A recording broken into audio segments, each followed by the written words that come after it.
there? What was with the disappearing act you pulled right as the trial ended? Were you looking for us, Navia? Well, this whole thing isn't exactly over, is it?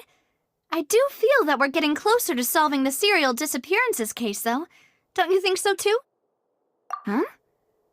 What's wrong, my dear partner?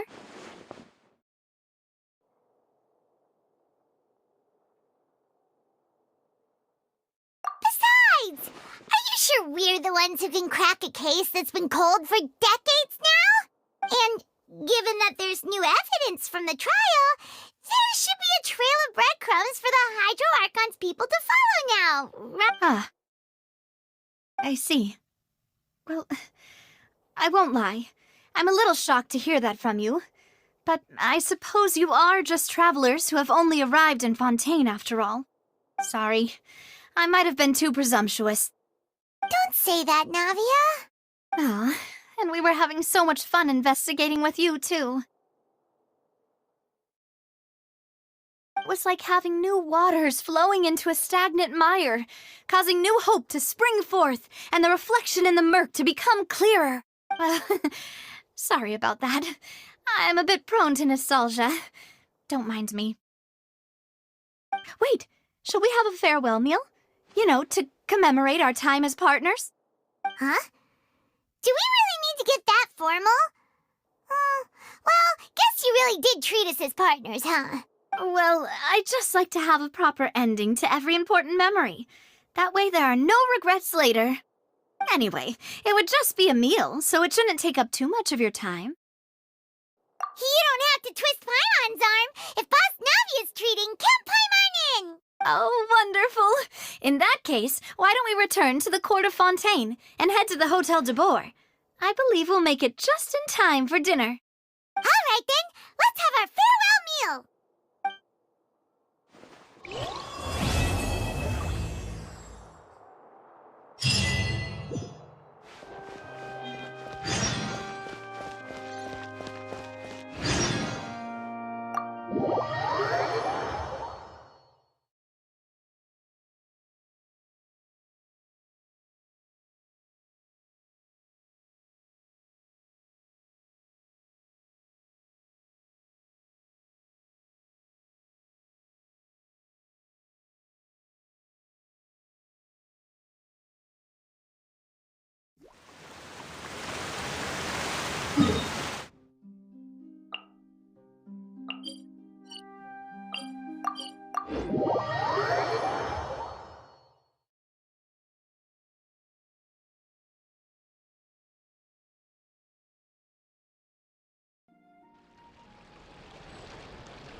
I came here several times with my father when I was little, but stopped eating here as often after growing up.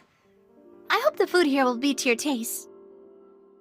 Oh, don't worry. We haven't eaten at a hotel like this in a while. Paimon's getting excited already. In that case, I'll go order for us first. Please wait here a moment.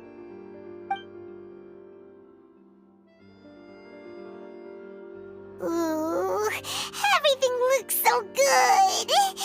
People in Fontaine sure know how to enjoy life.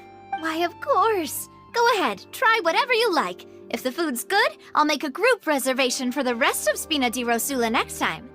And if it's not? Well, then I'll still bring everyone. Albeit with only one dish per table. You, sure have your own way of doing things. Oh, we called this a farewell meal, but we could also treat it like a victory feast, right? We did just win that case after all. Oh, true. Very true.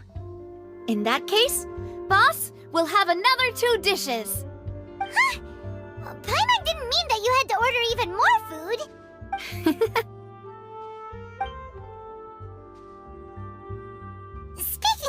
is, do you think that the mastermind behind the serial disappearances will get caught soon now that this has all happened? Well, we've certainly taken a big step forward, but I feel that's about it. We know that there's an organization that means to dissolve these young women, but we still don't know what they are really after. If it hadn't happened right in front of us, Paimon wouldn't have ever believed that a person could be dissolved like that. Right? Yet it was because this was such a preposterous notion that the investigation could never really move forward before. Ugh. If only that guy could have finished speaking! We were so close to hearing who was behind it. In such investigations, even the smallest step can seem like a yawning chasm if the trail of clues is cut off. To be honest, I don't have high hopes for any follow-up that the authorities might conduct. It's not that I don't have faith in their ability, it's just that a different perspective is required in some matters. It's easy to guard against and deceive a single narrow perspective. A shift in thinking is required at such times in order to produce a breakthrough. Which is exactly why the Spina di Rosula exists. Those highfalutin folk are not all-knowing. That's why we exist. To seep into the cracks where filth falls through, where their watch fails them. That's the kind of problems we solve. Seems Paimon thought things were simpler than they actually are. It's all right. Well, this was supposed to be a farewell meal, so I doubt you have further interest in this business, right? Let's talk about something else. Like, what are your future plans? That's true. We didn't have a chance to speak to her after the trial ended. It didn't really seem like the right time or place to do it anyway. I see. So, your primary objective, which has been foiled so far, was to have a chat with the Hydro Archon. I've heard that there's a long line of people waiting to meet Lady Farina. I suspect you'll be waiting for quite a while, considering that you missed your chance today. Yeah, we've heard that she's super popular here in Fontaine, and that it'll be tough getting any of her time. Well, would you consider some more, unique ways? Perhaps even methods of, let's say, questionable legality? Guess that's Spina di Rosula's boss for you. Chock full of sketchy ideas. Well, what did you have in mind? Well, one way would be to infiltrate a performance troupe at the Opera House, only to abandon your act at the play's climax and ask to speak to her after the performance. I'm sure Lady Farina would be eager to see the ending, and would agree in order to finish watching the play, don't you think? Could you suggest something a little more practical? This plan seems pretty hard to pull off. We'd have to go learn how to act, and acting's really hard. All right, here's another. Find a way to conceal yourselves under her bed. Then wake her up in the dead of night and demand answers.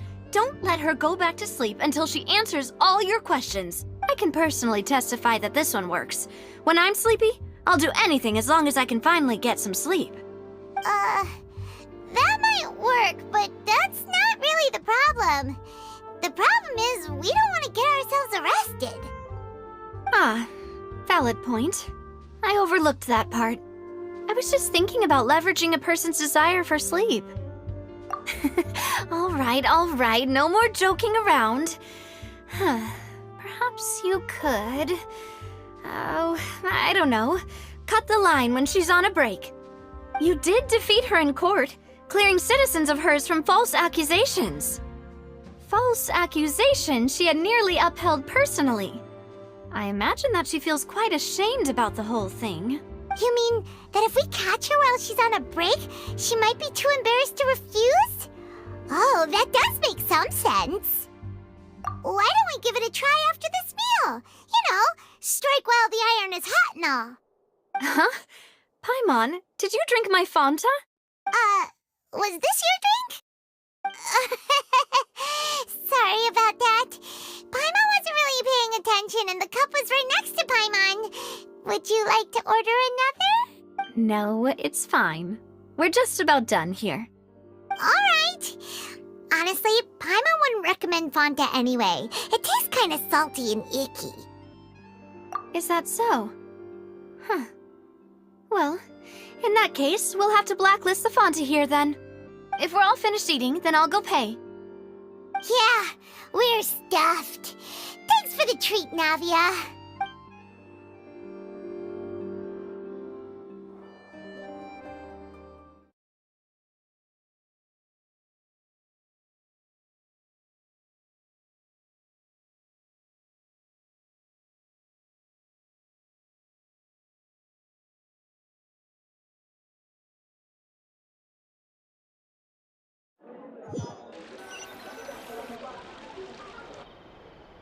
Oh, so full.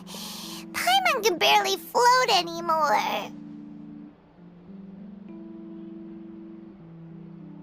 Can't you see Paimon's barely an inch off the ground? Okay. As for expenses this month, we're left with... Hey, Navia! What are you doing over there? Oh, nothing. It was just a meal, you know? Nothing the Spina di Rosula can't cover.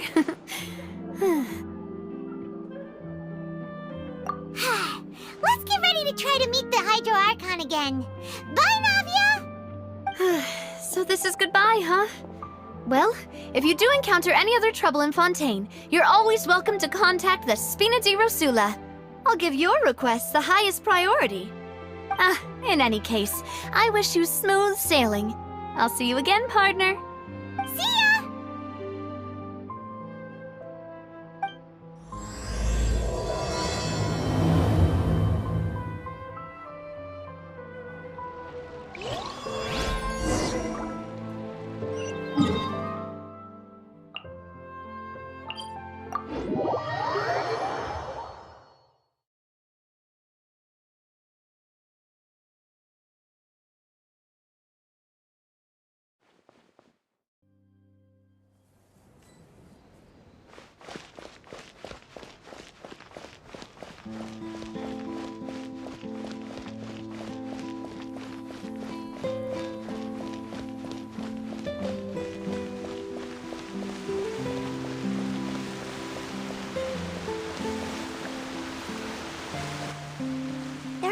People around anymore. Looks like that boat we took to Araneas might have been the last one. Vache. Looks like we're back here again. Huh? Traveler? Are you hearing voices again? Ugh. That's kinda spooky. Are you sure we don't want to come back in the morning? Vache? Vache.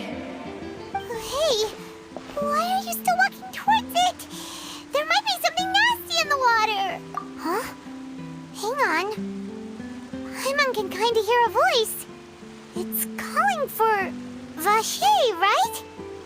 Hey, Traveler? Stop walking! Come on, wake up!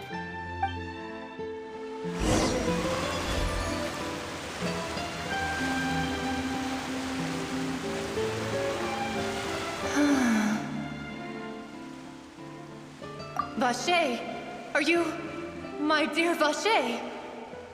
No, wait. You seem to be someone else.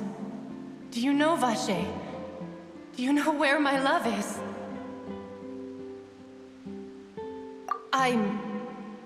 Wait. Who am I? I'm very sorry. I fear I do not know. My memories feel like they have been washed away like a flood. So many fragments dissolved amidst the tide, never to be recovered. How much have I lost?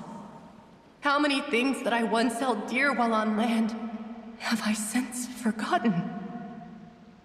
Yes, that is what I was once. But now, I am but the consciousness of one who is lost, therefore. I do not know how I came to be like this either. I only vaguely remember being covered in light blue water, and then all grew dim. I also remember going to many places. I loved adventure, loved exploring places of peril. No matter where I went, Vache would go with me. I knew how dearly he loved me, And I also loved him equally as much. But now, we can no longer go back. The pain of such parting. I never knew how heavy it could be. No, our reunion no longer has any meaning. There is no way for us to create any new memories. The thought of me gives him no succor. So let it lie forgotten beneath the waters. If you meet Vache, tell him not to look for me. Tell him to move on. That is the only thing I still remember. Perhaps that is so. As I was submerged in the waters, losing consciousness, I saw Vache above the surface. His eyes were filled with such sorrow, such longing. If only I could have comforted him, told him that I did not suffer. Indeed, I had felt a great warmth. Is that what you call it? Dissolving? If anything, I consider it a form of release. It was a state of neither fear nor frenzy, with only an endless peace, like the water's still surface. I could also liken it to being a thirsty person who drinks water for the first time, and only then sees how they have lived for so long in a world of endless want and anxiety. I think I hear your companion. It's time for you to go, I think. Farewell, then. I am glad that you were able to sense my presence. Remember, if you see Vache, tell him not to seek me out any longer.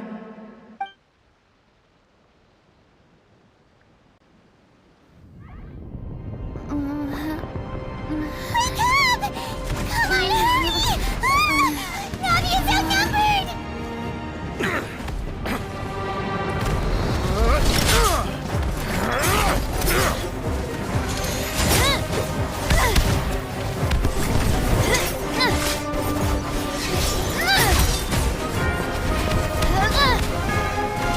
Demoiselle, look out!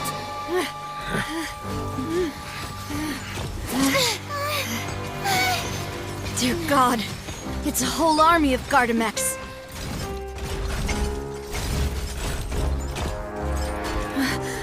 Chlorand?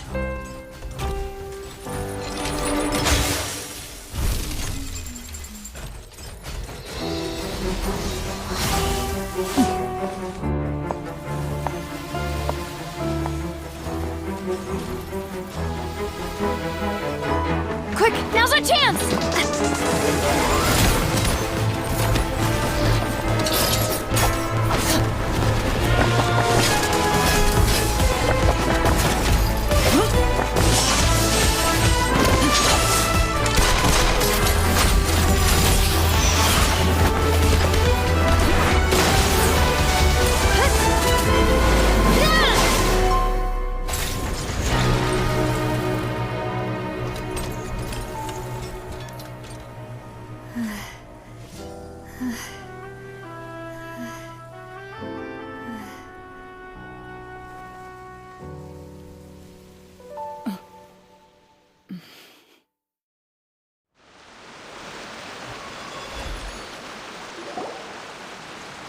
I should thank you for lending us your sword there, Chlorand. But before I do so, could you explain how you managed to show up here?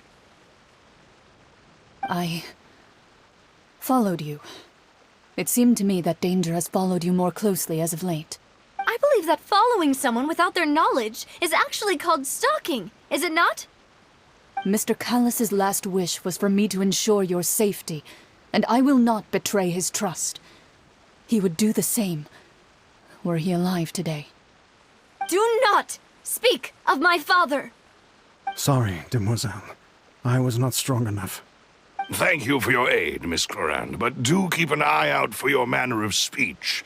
I believe we all wish to avoid unnecessary emotional harm. Sorry, I did not consider your feelings. Whatever. What else do you know? How did you come to the conclusion that I'd be in grave danger? I doubt I know much more than you, but I believe that the mastermind behind the serial disappearances is very powerful. Your performance tonight will almost certainly attract their attention. I'm sure they've known about me. To be honest, I'm shocked it's taken them this long to act against me. And what about these Gardamex? I thought only those associated with a Maison Gardiennage could control them. None of these mecha have serial numbers. I was sure to check a moment ago. They are not the ones used by the authorities to enforce the law. I can only conclude that some powerful or wealthy party must have obtained them via illegal means, deploying them as a private force of sorts. What? Your point being that they're out of Spina di Rosula's league, then? Yes. Be careful, and do not act I will continue investigating no matter what. We will bring the truth to light. That's my father's true last wish. Regardless, thank you for your help today, Clarande. But if you get any ideas, tell me first. I don't much appreciate being followed. I do not think that they'll strike again anytime soon. So I shall stop following you. Good day, all.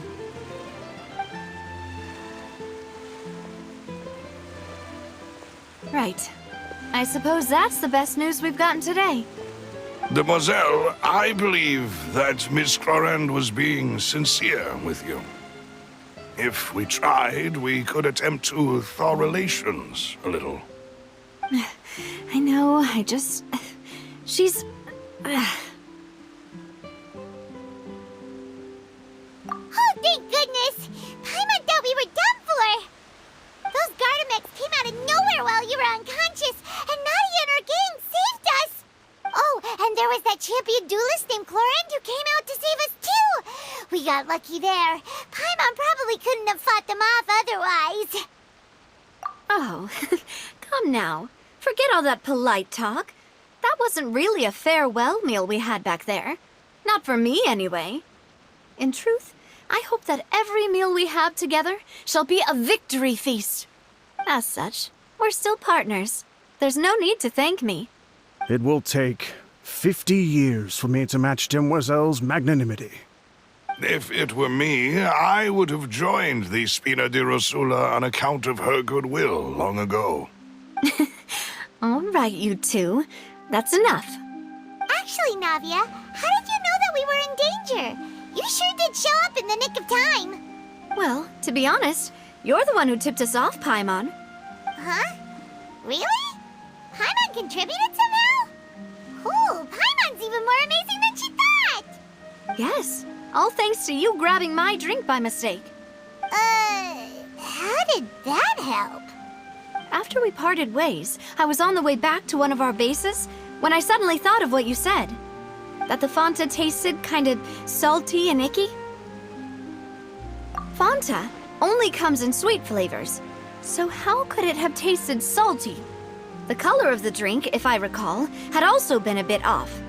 So the Fanta had been spiked with water from the primordial sea? Yes. So if you hadn't drunk that cup for me... Spina di Rosula is preparing the grandest of awards for you as we speak for saving the boss. Huh. Really? I sent people to Hotel de Boer to investigate, but whoever did this left no trace at all. That's when I figured out that you might be in danger and hurried here as quickly as I could. But why would they go after us too? All we did was defend Linny in court and help clear his name. Ugh, now we're caught up in this mess too, aren't we? Well, you did foil a plan that they were probably pretty proud of, and almost got their name in the process. Speaking of which, did anything strange happen when you drank the primordial seawater? Well, it can't be coincidence that the traveler fainted just now. She said that she heard that voice calling for Vache again. Oh, and this time Paimon heard it too, but it was real faint. Does this situation have to do with the primordial seawater then? Does that mean the primordial seawater raises someone's sensitivity to hydro when it's used on people who are not from Fontaine? That doesn't sound like too much of a bad thing, to be honest. New intel? While you were out cold? Well, let's hear it, shall we? Oh, that is important. Vache. That name doesn't ring a bell. I suppose he hasn't stepped forward as a witness in court lately. Since he saw that young woman dissolve, he was at least at the crime scene. But he never gave testimony or any information regarding people dissolving in the primordial seawater. Could he have been threatened? Yes, thank you. This is very important information indeed. We will continue to investigate. Oh, you mean you'll help us investigate? Well, you did say that our farewell meal didn't really count. That means we're still partners, right? And besides, we're in this now whether we like it or not. You're not gonna let those people who targeted us get off the hook so easily, are you, Traveler? Demoiselle, do try not to look quite so pleased. You are the face of Spina di Rosula, after all. You talk too much. Well, in that case, let's head back to one of our bases, shall we? I'll arrange accommodations for you. We also have some plans to go over, and hopefully we can deepen our bonds as partners. But we'll take that one step at a time, I guess. Don't worry, you two. With us around, our base is definitely secure.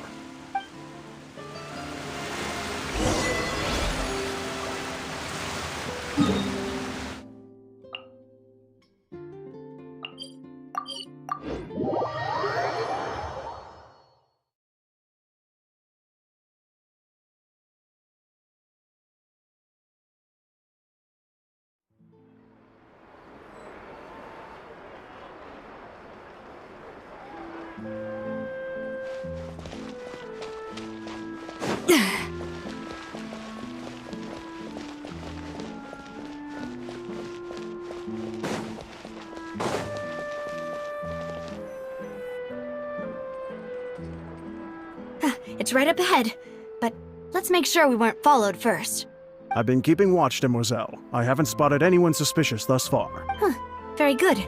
But let's not let our guard down for now. I shall find rooms for our respected guests. Thank you, Malus.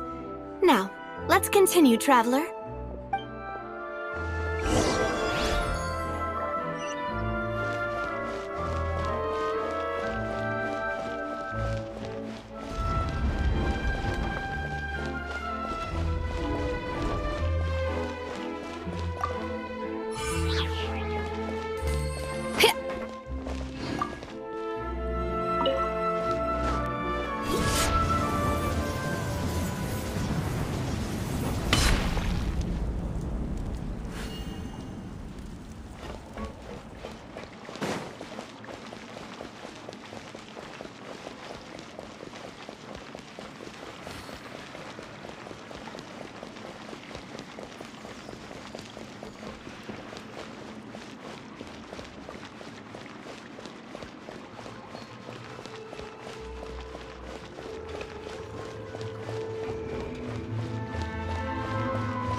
This is your base?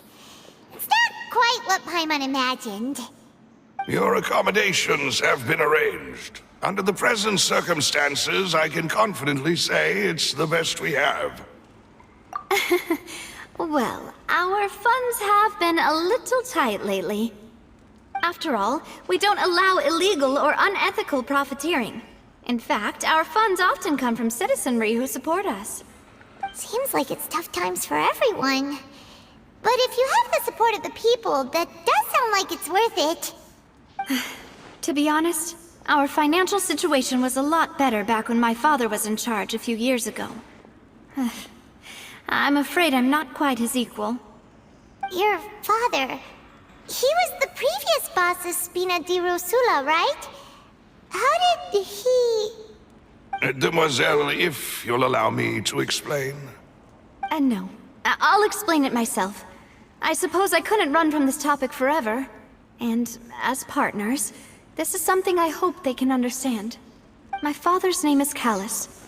Yes, the same one they call Callus the Unfaithful in the streets. 3 years ago, he was accused of murdering his own friend. But he chose a duel to defend his honor instead of standing trial. He died in the duelist's ring. Oh no. But I do not believe my father was a murderer. I'm sure he was set up. At the time, I believed that if he only stood trial and was duly investigated, something amiss would crop up and prove his innocence. But strangely, he not only requested the duel himself, but rumor has it that even after being seriously injured, to the point where he could be deemed as having lost the duel, he refused to surrender, determined to die in the arena. 3 years later, I still don't understand why he did that. How could he protect his honor if he's dead? If anything, he gave up his chance to defend himself. The closest piece of info I have is that my father had been investigating the serial disappearances case at the time of his death. Ah, so that's why you're so determined to get to the bottom of that case. That's right. I've also tried to investigate the murder my father was implicated in, but I haven't found a single new clue in my countless reviews of the investigation records. However, I believe that if the murder case is related to those behind the disappearances, they must know something. I must know what really happened. Was my father coerced? Framed? Even if he really did kill his friend, I must get to the truth. If only he'd been more open with me when he was still alive. He even hid the fact that my mother died due to complications when giving birth to me. And now, here I am investigating his death. You really are a handful, aren't you, Papa? Demoiselle, please, if there is anything I can do, anything at all. I also will never believe that Master Callus murdered anyone. There are none whom I respect more than the two of you, Demoiselle. Master Callus did so much good in life, yet all it took was one murder case for him to be dubbed Callus the Unfaithful. Even our supporters decreased greatly due to that incident, hence our strained finances at present. Wait, if Callus was such a good man, wouldn't people at least be a little suspicious when he was accused? No. Perhaps people just revel in that kind of drama. It's not something exclusive to people from Fontaine, really. Everyone's like that. People love watching the evil turn over a new leaf, but they also enjoy watching good people fall into an abyss from one slip-up just as much. But how could... never mind. If Callus was really falsely accused, we have to find the truth. He didn't deserve to have that happen to him. There is one other thing. Master Callus's opponent in the duel was Ms. Clorand. Oh, her? Well, then, isn't that as good as saying that she was the one who killed him? Yeah, that's not the sort of thing that you can just let go and move on from. Ms. Clorand has always placed great emphasis on the honorable nature of the duel. If her opponent doesn't yield, she will not stop either. She knew Master Callus beforehand and greatly respected him, but seeing how he was resolute in the arena, there was only ever one choice she could have made. It's not that I don't understand her at all, but I just can't deal with this yet. Don't worry, Navia. Paimon knows how you feel. You don't have to force yourself to do that. Afterward, Ms. Clorand told us that at the start of the duel, Master Callus requested that she ensure Demoiselle Navia's safety. Yes, that is our understanding as well. Oh, Papa. What madness drove you to ask the person who killed you to take care of me? All right, anyway, that's the information I wanted to share with you. Even if it did sound like I was just complaining towards the end. Thanks. You two should go and rest. This was quite a day after all. Yeah, Paimon's beat. Please, relax and get some sleep. We will ensure you rest soundly.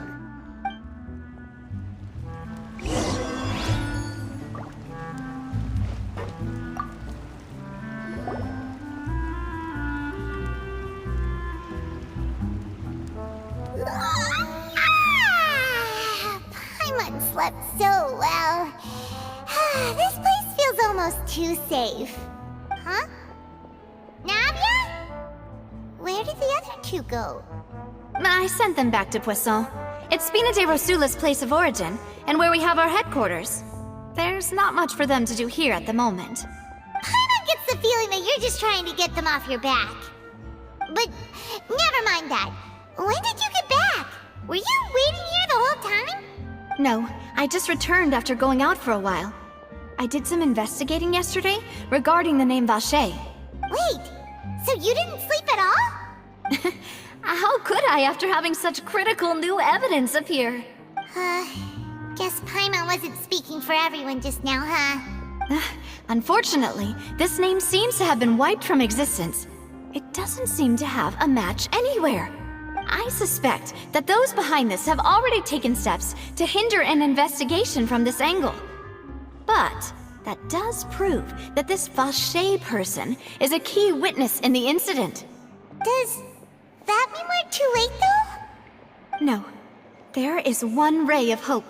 One place in Fontaine that they would find almost impossible to threaten, no matter how much they wanted to. And that is the archives kept by Chief Justice Neuvillette. A place where detailed files on all the cases in recent years are kept. If the Oceanette you met is one of the young women who went missing recently, we should be able to find some related information there. So Neuvillette maintains an archive of case files? Whew. Guess that's the hard-working Chief Justice for you. In that case, let's go talk to him, shall we?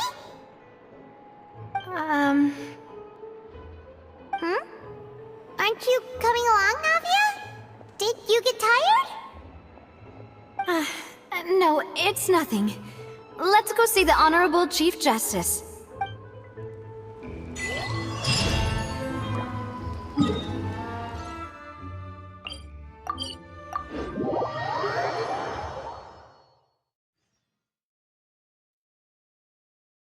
The Palais is right up ahead. Come on.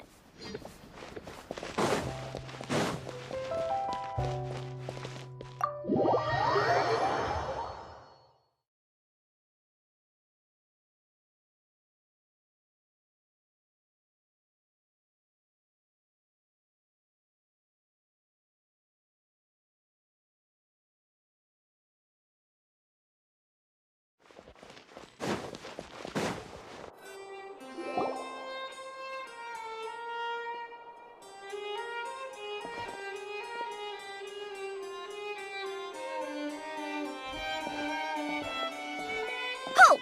Please state your business here. The Chief Justice is presently occupied with official matters. This place does look pretty heavily guarded. Guess that proves that Neuvillette's files are really secure. Hey, don't you recognize us? Huh? Who are you? Just to be clear, I don't care who you are or who you might be related to.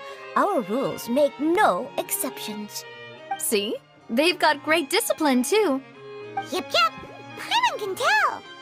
If you're here just to crack jokes, I can point you towards the exit. Unlike some, we're busy, so please leave if you don't have a reason to be here. No. What I meant to say is, shouldn't you remember us from a few days ago? We were at the trial of the great magician Linny.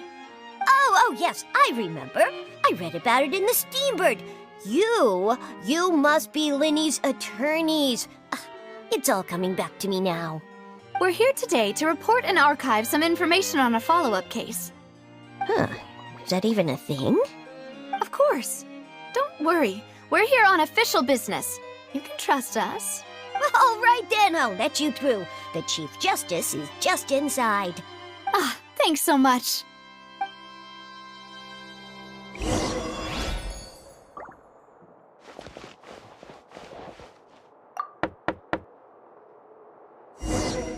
Please come in.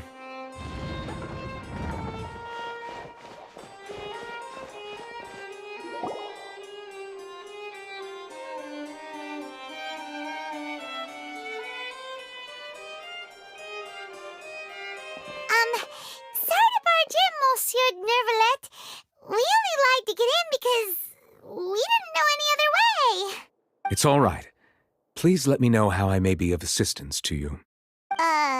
So you're not mad at us? We're looking for a man called Vacher. He may have been an eyewitness in the serial disappearances case. If we can find him, we may be able to unearth some key information on the case. Ah, I see. In that case, please wait here a moment while I browse through the files.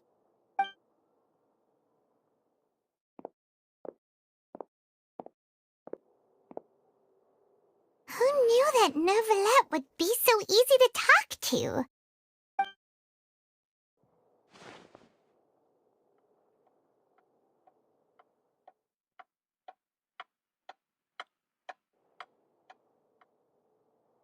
Unfortunately, I'm quite certain that no one by the name of Vacher has been involved in any case, criminal or civil, in the past several years. There are no records of him either in the files or in my memory. Traveler, what if it was really just a dream? Is that so? All right then. Thank you so much, Monsieur Neuvillette. We'll take our leave now. Ahem.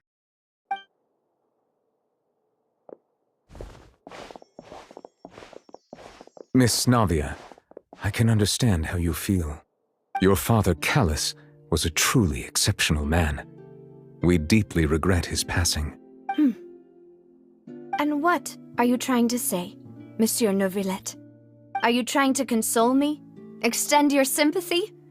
Or just express some tendril of regret? No. You are not trying to do any of that. I can hear it in your voice. There's no emotion behind your words. You only said those things because you felt like you should. It's just like last time. After my father took his place in the duelist ring, I pushed through the guards to talk to you as a last resort. You even told me then that you thought there was something fishy with the case, yet you still allowed the duel to go ahead. In your eyes, the value of a human life is nothing compared to those cold laws you hold so dear. If you truly regret my father's death, then why didn't you call a stop to the duel? Why didn't you give me the power to stop him from throwing his life away? Why did you just let him die, despised and hated by all? Everything was hanging on a thread at that moment.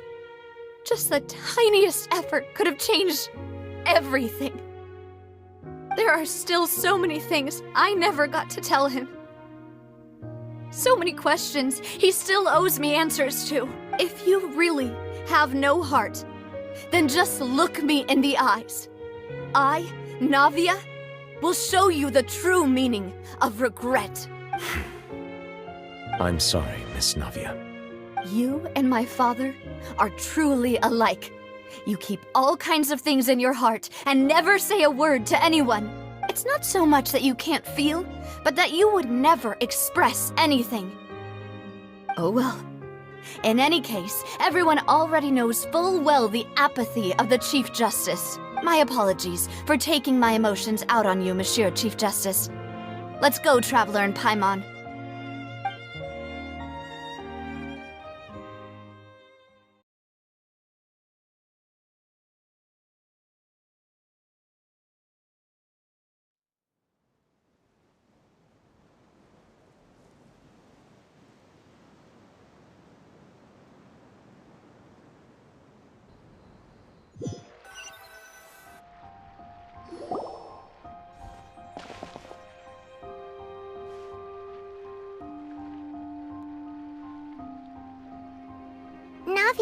Are you okay? I'm fine. Rain. It's raining. You're right. Wasn't it still sunny when we went into the building? And there shouldn't be any active trials today. How strange. Now that I think of it, on the day my father was convicted of murder, it was also raining. What is it? Did you think of something? Yeah, he was outside. It was uncovered and the rain could fall there. Why? Do you think the rain could have affected the crime scene? That thought has occurred to us before. We've even expanded the search area to try to account for that, but didn't find anything of value. Oh? Wait. You don't mean... So you're saying that the true murderer could have been turned into water and then got washed away with the rain? Yeah, and if that's what had happened, then no one would have believed your dad, even if he explained what he saw to the authorities. I really think I found a true genius for a partner. You're completely right. How did I not connect the dots earlier? All right, let's go to Poisson. With this new lead in mind, we'll get to the bottom of my father's case for sure. Yeah, we're gonna make progress for sure this time. Do you want to go with me now? Or do you want to head over by yourself later? Great. Let's go then.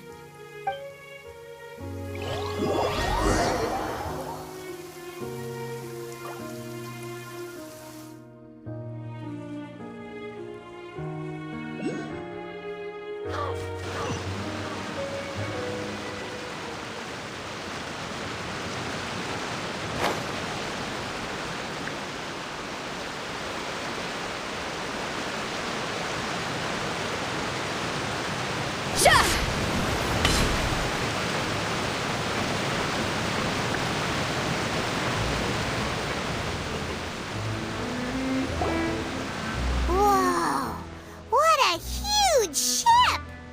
Why would a ship be anchored at a place like this?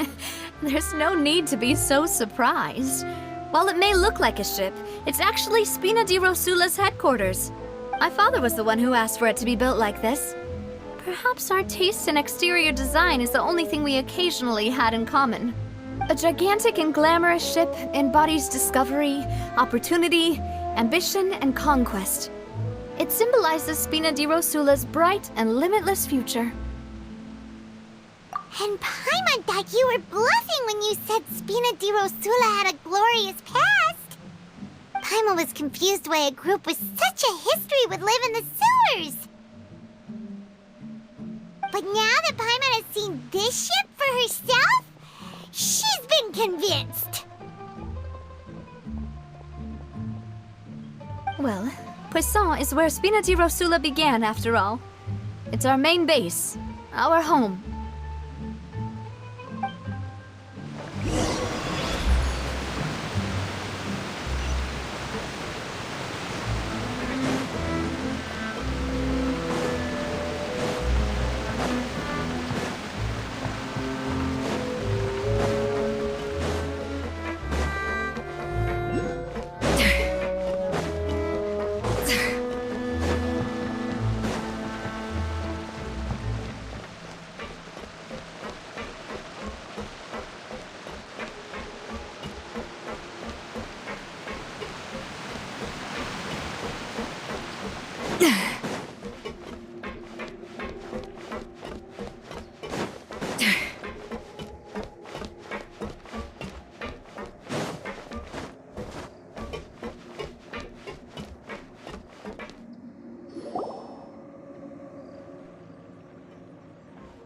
Melus, we're back!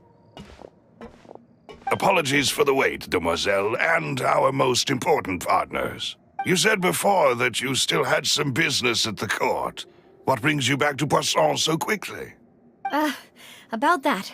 It's because my partner here reminded me of something really important. You see, what if my father's case had something to do with water from the primordial sea? You still remember, right, Melus? On that night, it was raining? Yes, the case was quite similar to that of Mr. Linney's. Both were what you'd call impossible murders. Could you tell us a bit more about what happened before? Yeah, of course. Many years ago, something called synth began to gain popularity in Poisson. At a glance, it was a kind of drink that could excite your mood and produce many pleasant hallucinations. Wait! Didn't that guard guy who turned into water also mention that the primordial water could be used to produce— Yes, he did. Considering what we know now, it's almost certain that synth is created using water from the primordial sea. If you drink synth for an extended amount of time, you'll suffer many side effects, such as losing the ability to focus or control your emotions. And if you were to stop drinking it completely, you'll experience flashes of paranoia and anxiety while lacking energy to do anything. It's an extremely dangerous substance. As he oversaw Poisson, my father was compelled to put a stop to synth abuse and called for a complete ban of it. Boss's uncompromising attitude incurred the synth vendor's wrath, but no matter how much they threatened or bribed him, he refused to yield. Not only that, Boss became determined to find the mastermind behind the synth operation and put an end to the problem once and for all. Yes, but the enemy was very cunning. So he could never get anything out of the dealers, all of whom only sold the stuff and weren't privy to the rest of the operation. Recognizing that, my father decided to contact the dealers in secret and cultivate personal relationships with them. Finally, he was able to convince someone to become his informant. The man's name was Jacques. He felt greatly ashamed about his work after seeing many families destroyed by synth abuse. That night, my father hosted a banquet at his countryside estate. He planned to meet up and exchange information with Jacques over some food. But then, we heard 2 gunshots from the courtyard. We raced to the scene and found my father, still holding a gun, and Jacques, who was already dead on the ground. Huh? How did that happen? Aren't they on the same side? Sounds just like Lenny's case, doesn't it? In both cases, the culprit seemed obvious, but neither appeared to have any motive at all. Looking back on it, though, I now believe the most important clue was something we all overlooked at the time. There were pieces of clothing left at the scene. Precisely. It's all thanks to you that I made the connection now. Back then, we all just thought they were some costumes that Jacques used to disguise himself at the banquet. But, considering it now, it's almost certain that they belong to a third person at the scene. With one extra person, we'll also need to reconsider why the 2 shots were fired. You're right. We still don't know what happened. But my intuition tells me that we're on the right track to figuring it all out. I'm finally headed towards the truth. Jacques was an empathetic man who was infinitely remorseful for his past actions. It's unlikely that he turned on Boss with 0 warning. I think this third person is probably the key to the full truth. On that note, however, even though this will not please you, demoiselle, as your and your father's butler, I must still offer a word of warning. Our opponent is insidious and cruel. They are extremely difficult to deal with, and Boss has already lost his life trying to bring them to justice. Even though Spina de Rosula has lost most of its former glory, Poisson has welcomed a new time of peace, and we have been allowed to live out our lives. There is no need to follow your father's path. It would be both wise and in line with Boss's wishes to step back and give up on the case. If that's indeed what he wished for, then he should have told me that himself. Was I not the closest person to him?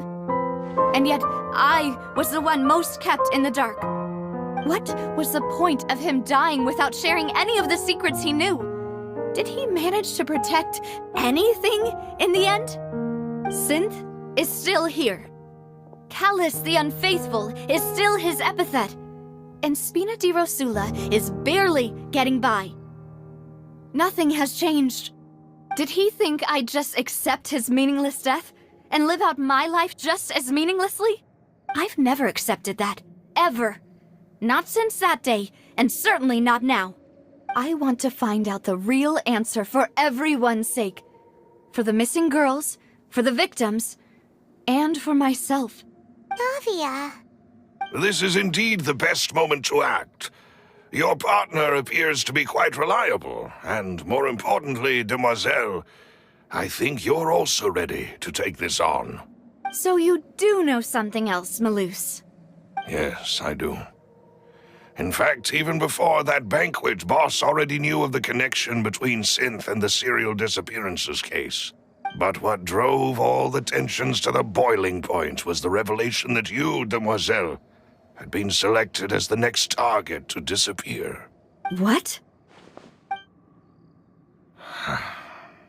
Boss also didn't tell you that he had been diagnosed with a rare illness. The doctors told him that he had no more than 5 years left to live. And the serial disappearances case caused him great anxiety. 5 years was nowhere near enough time to resolve this long-standing conflict.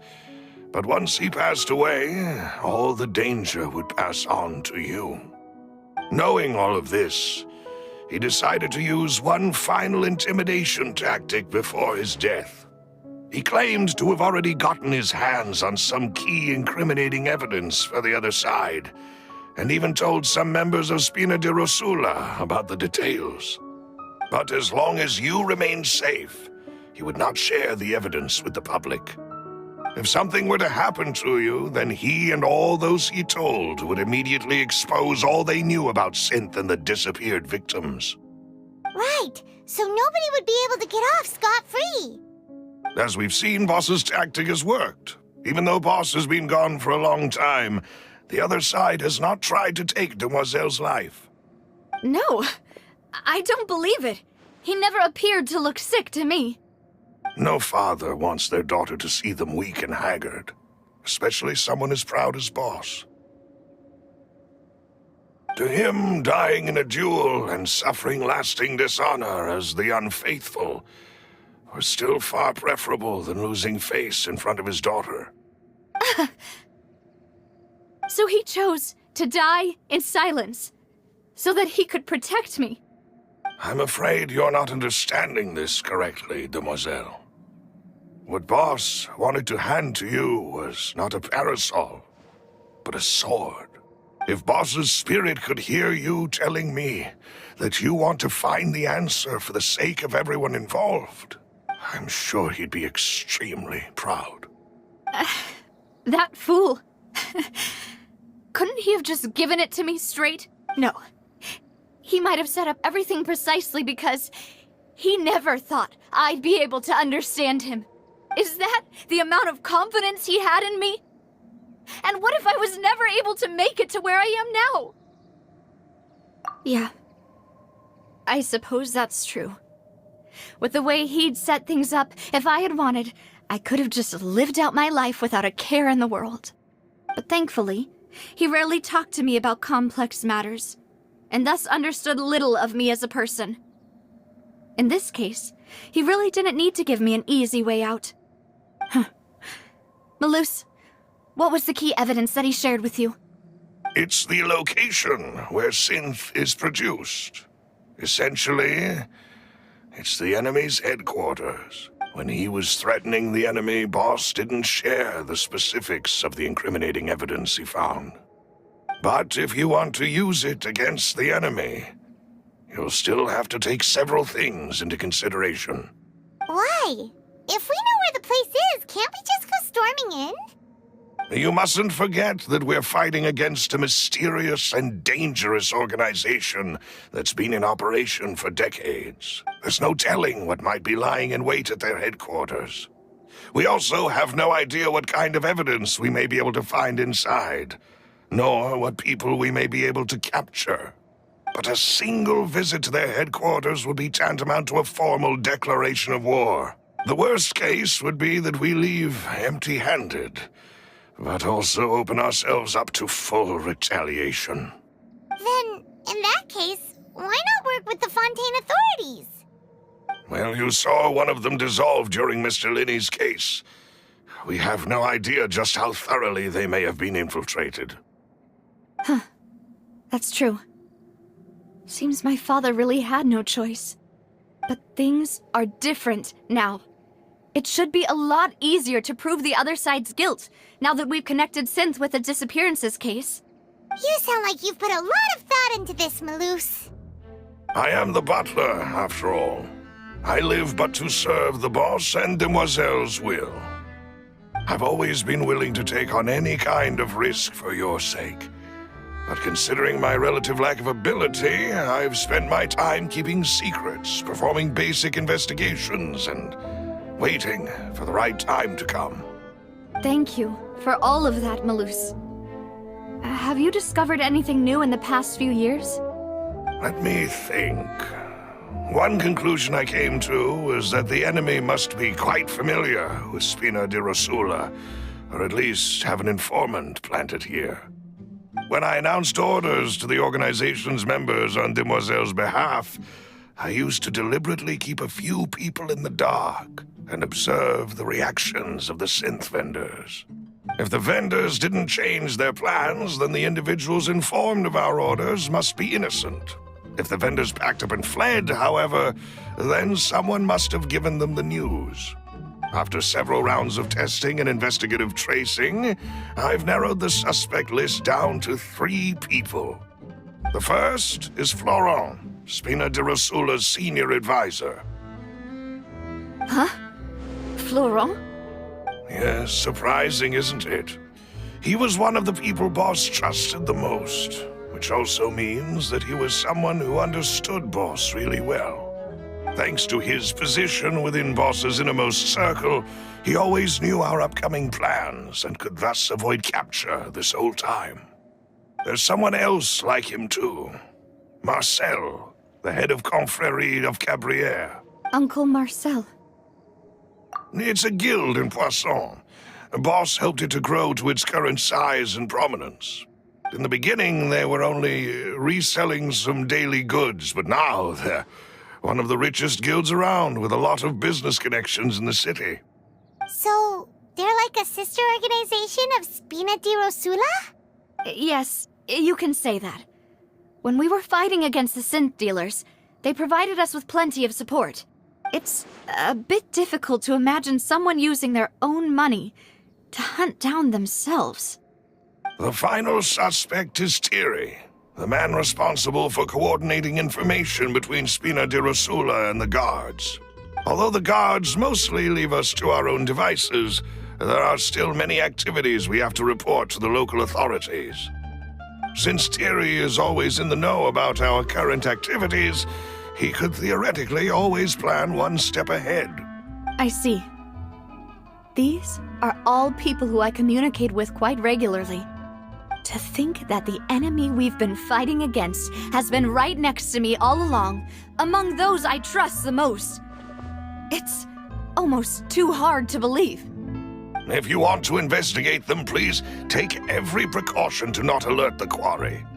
Judging from our experience, the enemy is extremely cautious. Of course. And thank you, Maloose. You've provided us with a lot of great information. You're too kind, my lady. I'm just doing my duty. And before I forget, proving Boss's innocence would also mean clearing him of blame in Jacques' death. After that incident, Jacques' wife and daughter were taken into the Spina's care. They still live in Poisson today. If it might help, you could also pay them a visit. I can make the necessary arrangements. Oh, thank you so much, Maloose. You really are the best. A new case awaits, my dear partner. I hope we can work together to uncover the truth and end this case once and for all.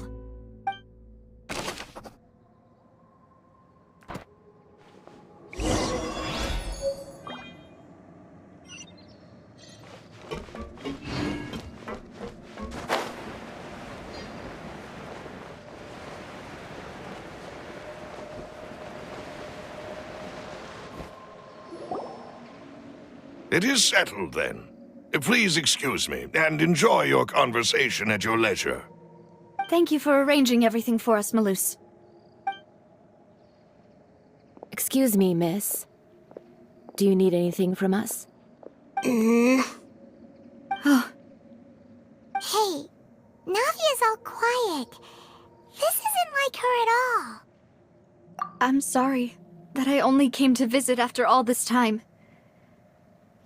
After what happened, I didn't know how I was supposed to face the two of you. Ah, if it's about that, there's no need to apologize. After my husband died, Spina di Rosula sent us a lot of mora and support. I understood your guilt and apology to be genuine. But aren't all of those things nothing compared to the loss of Jacques? I can understand the kind of pain that comes with losing a father so needlessly. You don't understand at all. I didn't know how to face you, because I didn't know what I could possibly bring as a consolation gift. I know only the full truth could bring closure to you. And to all of us. I'm sorry. I appreciate the sentiment, but you don't have to carry all that guilt. On the matter regarding my husband, my daughter and I have more or less found our answer already. Would you mind sharing it with me? I really can't believe that my father could ever bring himself to shoot Jacques. I always knew that my husband's money was earned through others' suffering. He told me countless times that if he could turn back the clock, he would never go into the synth business again. He had many regrets, and felt that he took the idea of providing for his family too literally. For the longest time, he thought mora was everything. So when Mr. Callis came to him with a proposal, he accepted it almost immediately. He tried to be as careful as he could, but even so, he was still found out by the higher-ups. They found out about his betrayal? Papa didn't say that exactly, but Papa did tell me that I should never be ungrateful. Before he left that day, he told me that he had no choice. It was only later that I realized it was his final farewell to the two of us. I don't know that for sure, but you could say that's the conclusion I eventually came to. Which is why I'm the one who should feel guilty. Callis had always taken great care of us, both when he was still alive and after he passed away. Even if he fired the shot that killed my husband, it was likely in self-defense. It is impossible for me to hate him for what he had done. But Mama, why is Papa still the bad guy if he did the right thing? Papa always wanted to be a good man, so why did he have to do a bad thing in the end? Well, things aren't always as they seem. You still feel like your papa was a good man, right? Yeah, Papa was a really good man. The best in the whole world. Then you should hold on to that. If a good man had to do a bad thing, then he must have had his reasons. Regardless of whether he left you a parasol or a sword. He must have done so to give you a better life. Oh. Thank you for everything you've told me. I will definitely find the truth. The current state of things is not something I'm willing to just sit back and accept. Thank you. I'm very grateful to hear this from you. Even though your personality is quite different from your father's, your determination when you speak is really similar. You really think so? That's the first time anyone said that to me.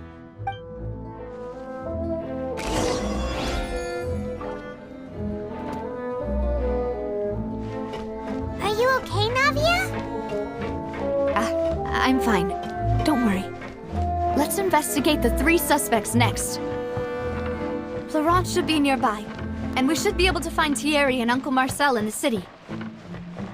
I'll get myself together on the way, so please don't worry.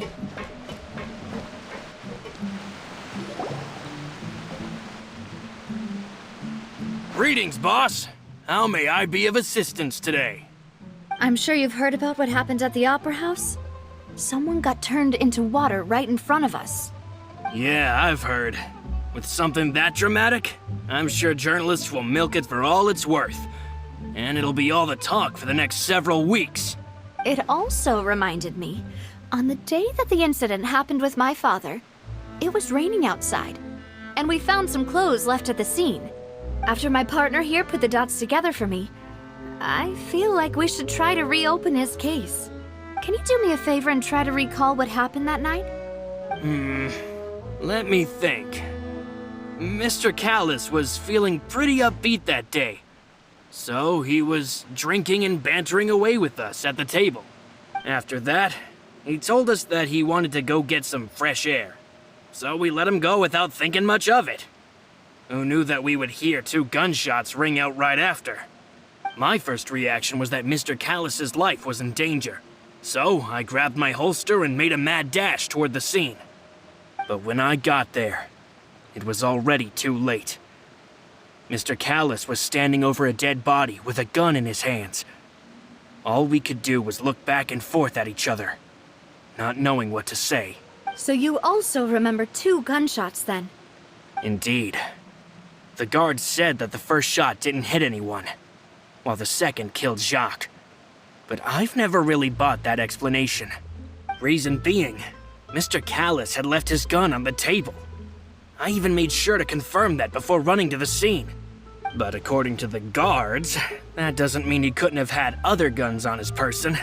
About the clothes left at the scene that you mentioned, do you think there was a third person there who was turned into water? At least from our perspective, my father had no reason to kill. So he would also have no reason to bring an extra gun with him. The gun he was holding probably belonged to Jacques, or a third person on the scene. Yeah, that makes a lot of sense. So you're saying Mr. Callis ended up with the gun because he seized it from one of the other guys? But hold on. If that's what had happened, then why didn't he share the truth with any of us? He didn't even want to face the Oratrice machine, and chose instead to prove his honor in a duel. Did he lose all faith in the courts after seeing someone dissolve right in front of his eyes? About that, Malouse told me a thing or two. So, I think I can understand why he committed to the duel. I'll tell you everything once the whole truth has been revealed. I understand. Then, I'll leave Mr. Callis's honor in your hands, boss. And if I may just say one more thing. The whole Callis the Unfaithful epithet has been a thorn in my side since the day it was invented. Many people have laughed at me for still calling him Mr. Callis, even after so many years have passed. But it was Mr. Callis's trust that allowed me to rise through the ranks of Spina di Rosula and live the life I lead today. No matter what others might say, he'll always be the man I respect the most. And he'll always be my boss. Don't worry. I will definitely find the truth. You and all our other comrades at the Spina deserve to know the truth as well.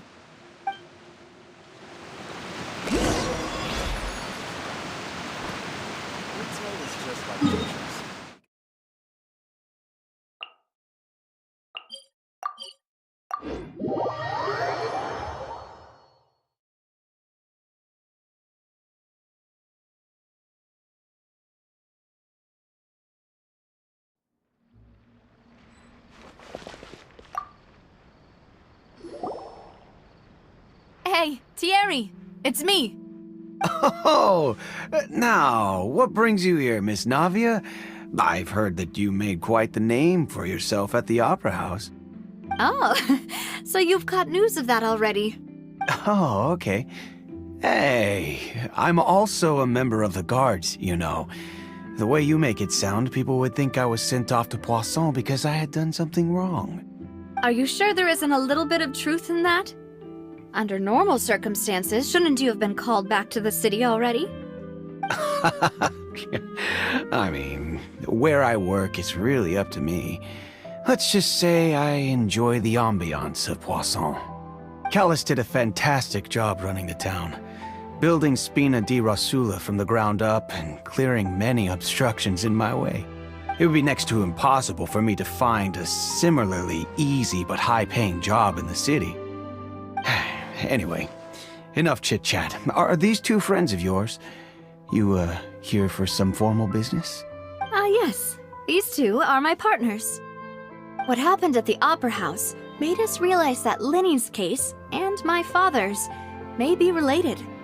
We're trying to reinvestigate the details of my father's old case. Ah, I get it. You think there might be more to the case now that we know people can be dissolved into water, right?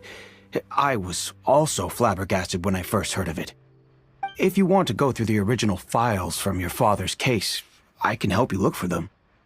That'd be much appreciated. Thank you. Actually, I have another question. Do you have the authority to dispatch Gardamex? Of course. Without them, I couldn't possibly handle Poisson on my own. Why do you ask?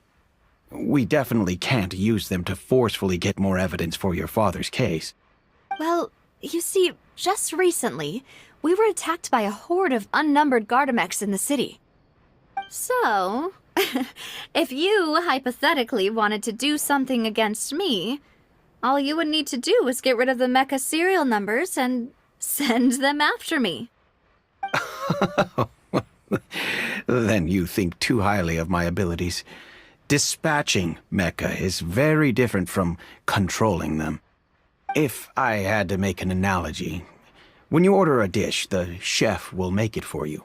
You can ask the chef to cook, but not to massage your shoulders or carry your baggage. If you try to make unreasonable demands, the chef would just think you're out of your mind and ignore you completely. The same goes for me and my Gardamex. Removing a serial number is also not as easy as you might think.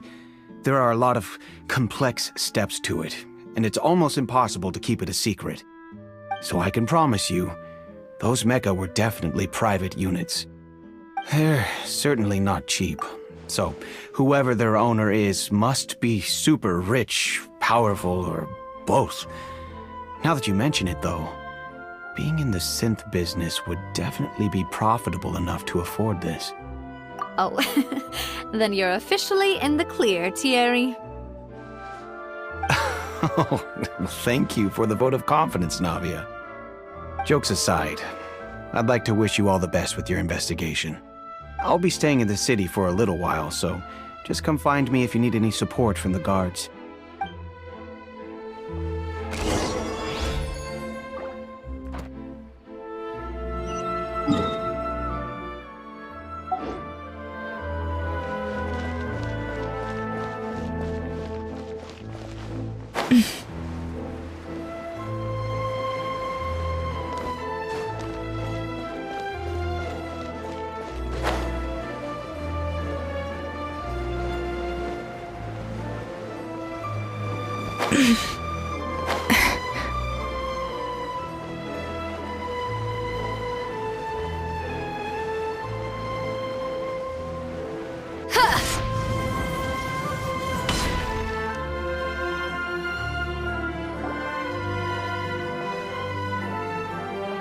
Hello, how may I help you? I'm here to see Marcel. Could you please let him know? You can just say Navia's looking for him. Sure, I will let him know right away.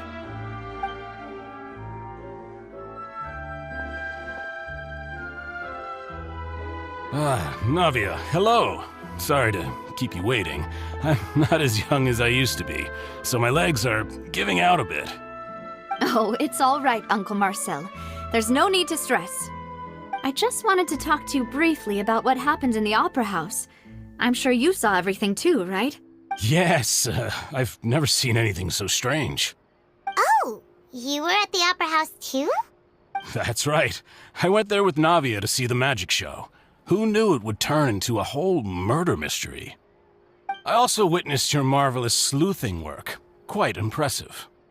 To beat the Hydro Archon at her own game on her own turf, I can already imagine everyone in Fontaine discussing your exploits over a few glasses of wine. Oh, Paimon doesn't want to become the talk of drunkards. Apologies.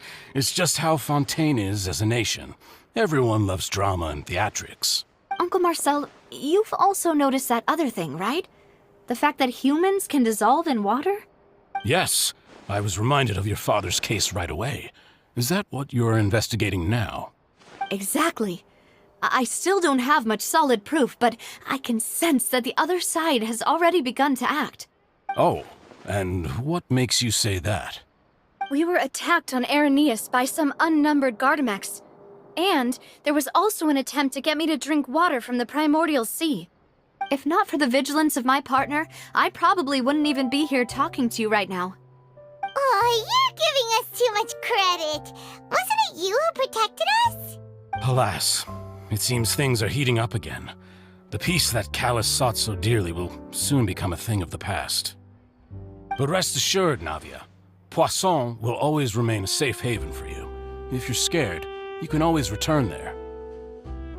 If anyone dares to lay their hands on you there, the Confrérie of Cabrières will use its funds to the last Mora to bring them to justice.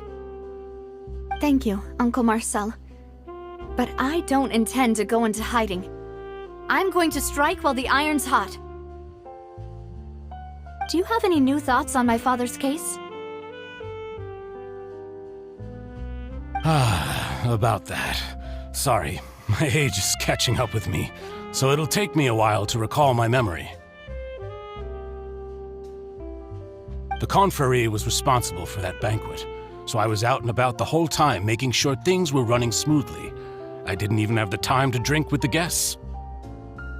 Then I heard the sound of a gunshot, and the rest was history. Oh, it's okay. No need to push yourself. We'll ask around some more, see if there are any valuable clues elsewhere. Sounds good. Just let me know if you ever need Mora. All my wealth comes from Callus's patronage and support. I'll spend however much it takes to clear his name.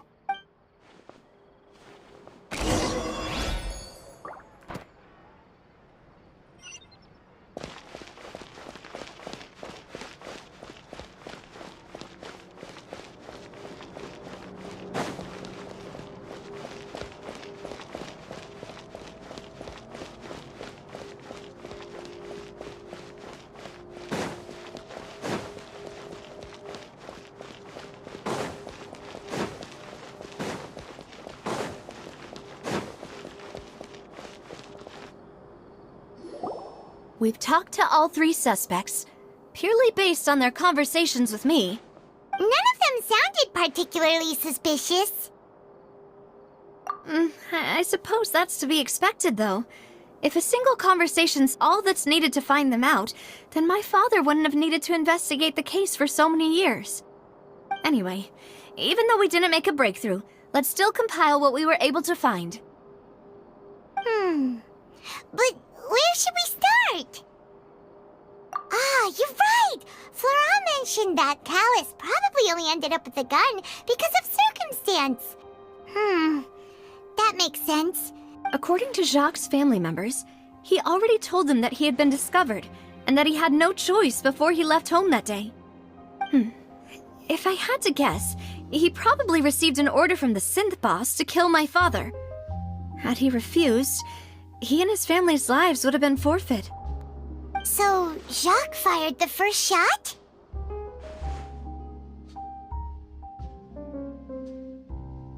Oh? And why is that?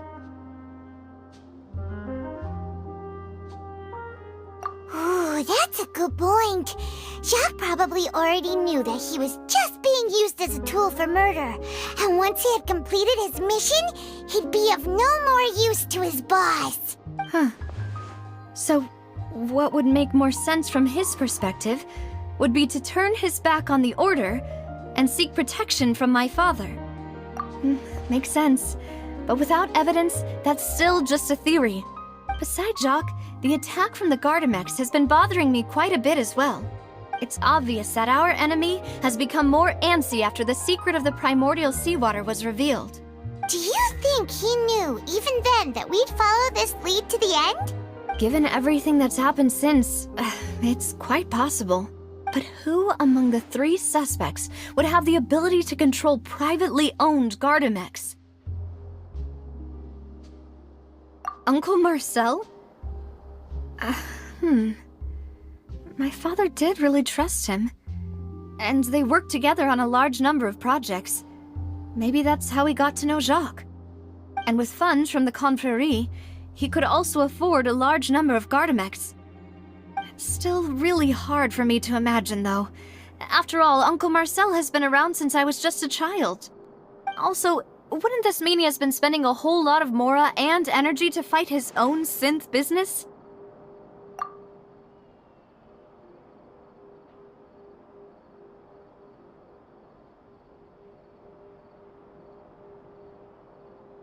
Florent? It is true that he was closest to my father, and thus had the best chance of learning about his dealings with Jacques. But as Spina di Rosula's advisor, his work mostly deals with personnel and security, so he shouldn't have much means when it comes to finances. So you're saying he's too broke to afford a mecha army? Exactly. He can't. And even if he could, I don't think he would be able to dispatch a whole group so quickly.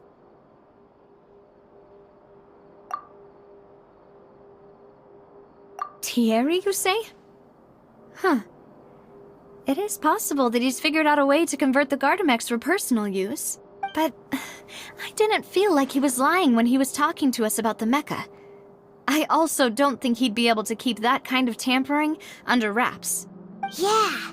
Had he actually tampered with the mecha, we'd be able to prove it with a simple check of the guard's inventory.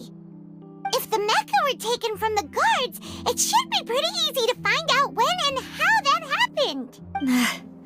Who could it be?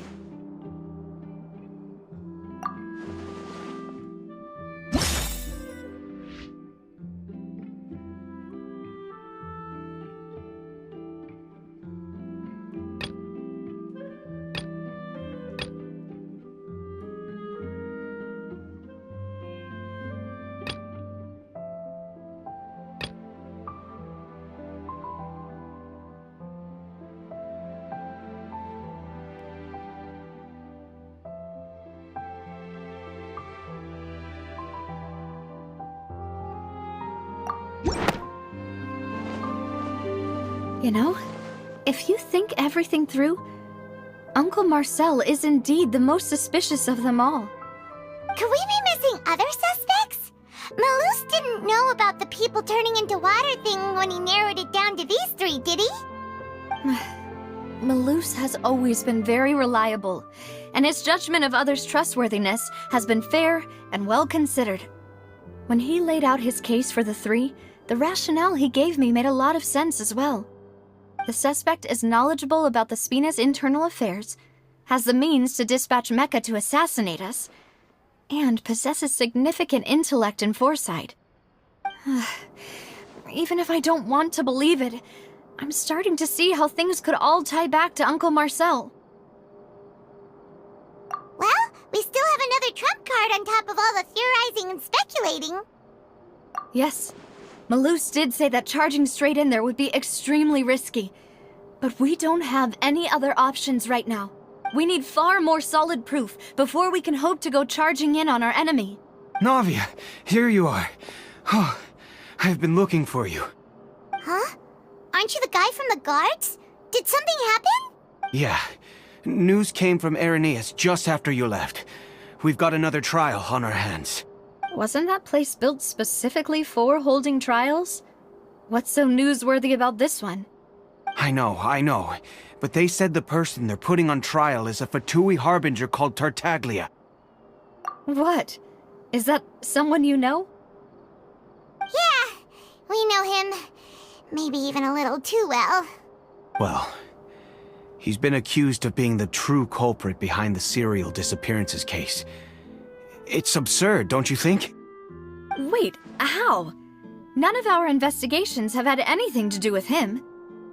That's what I thought was strange about it, so I came to tell you the news right away. If the charge against him stands, then it'll be next to impossible to get the guards to support any of our planned investigations. Right, because they'll think they've already found the culprit. Yeah, and it'll be a lot harder then to clear Mr. Callus's name. I understand.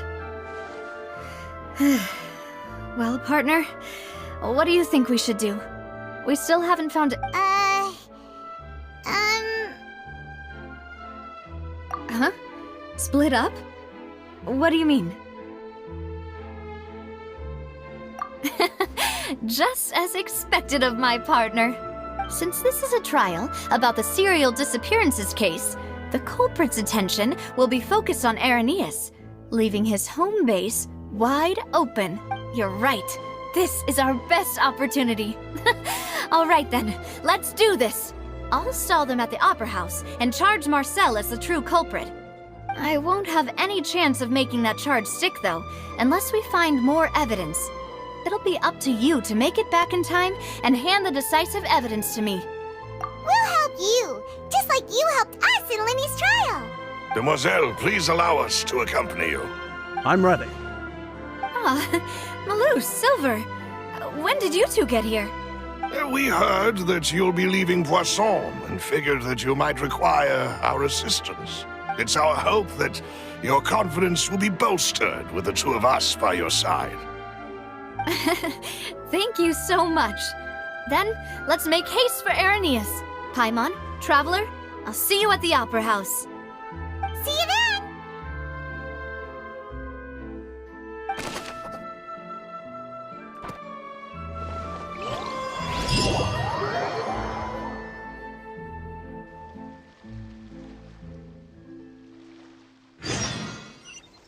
Now that Navia has set out for Irenaeus, we should also get going. The location has already been marked on the map, so let's head over. Huh. According to Malusa's info, the synth production base is underwater. Let's go and try to find the entrance.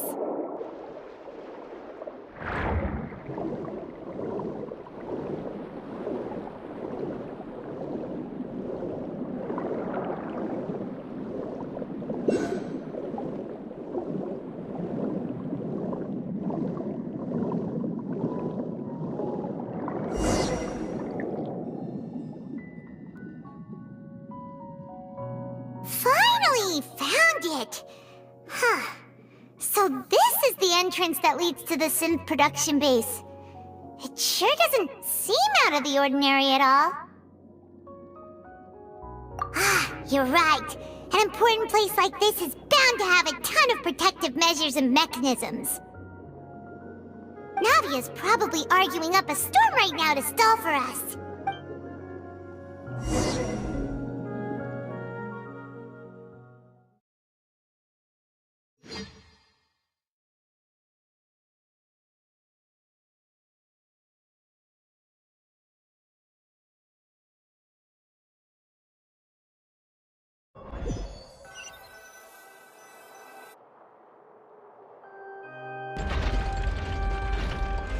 It would appear that I must repeat my question again, Mr. Tartaglia.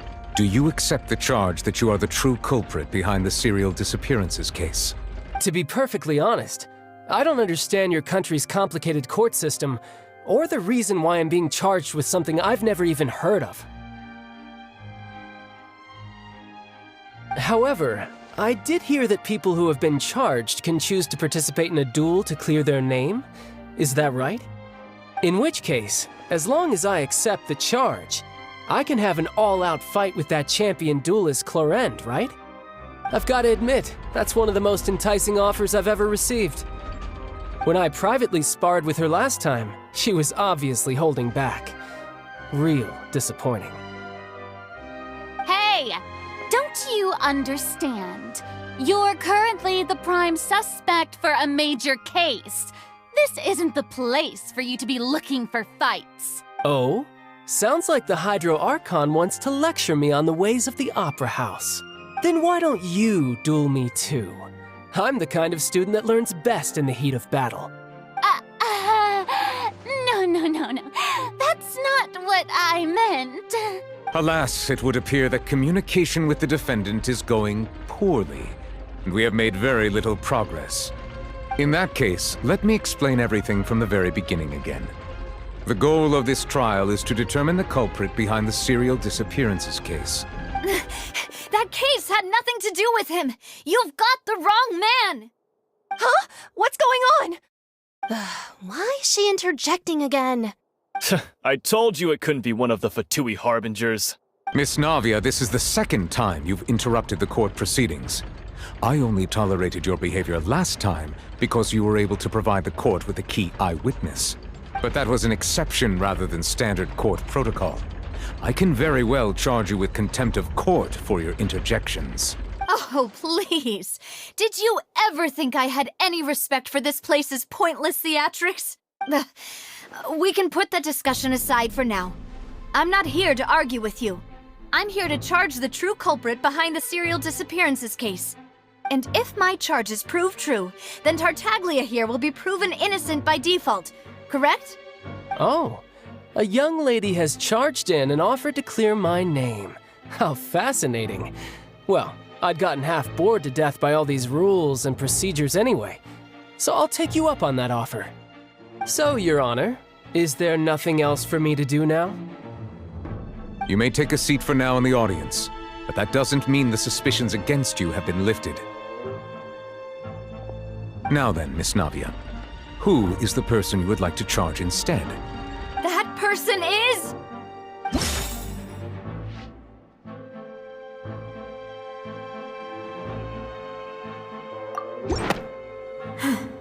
Something's not right.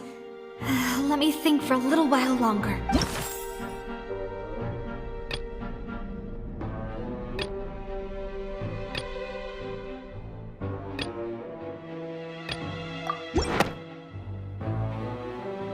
Marcel, the head of Confrérie of Cabrières!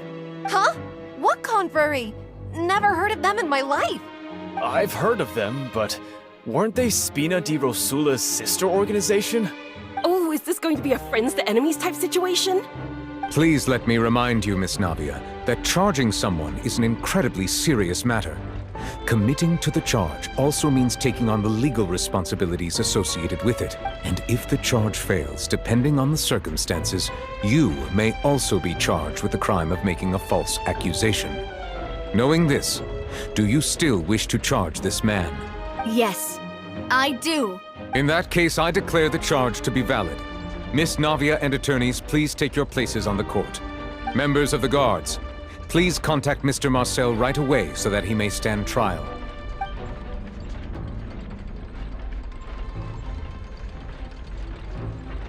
Mr. Marcel, you will not require an attorney. Is that correct? Apologies. It all just happened so quickly.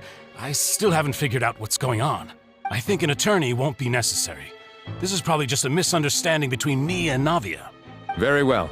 In that case, since both sides have now arrived, Miss Navia, please present your charges.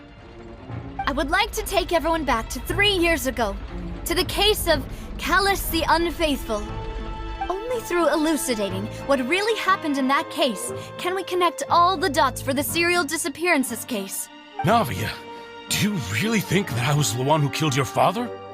Come on, why would I do that? Childe was my benefactor, and remember both you and I only ran to the scene when we heard the sound of a gun. If that's enough to make me a suspect, wouldn't that make everyone at that banquet a suspect as well? I think there's no point in getting into the specifics right now. The audience doesn't even have the big picture yet. Even I'm struggling to remember some details of that case. Exactly correct, Your Honor. I must refresh everyone's memory about that case before I can explain my charge and reasoning. I see. In which case, I will recount the findings about that case as originally recorded by Maison Gardiennage.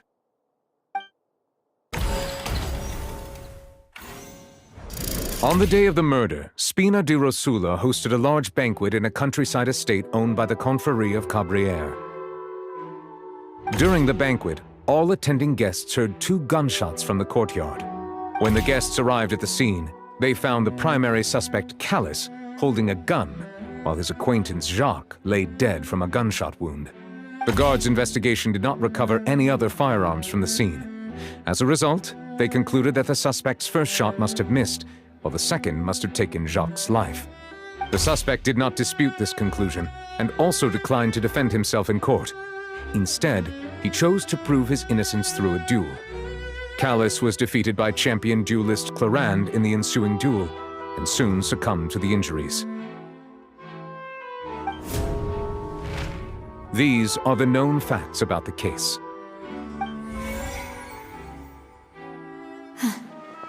The one with the motive to kill was Jacques, not my father. And even so, Jacques still had no reason to pull the trigger.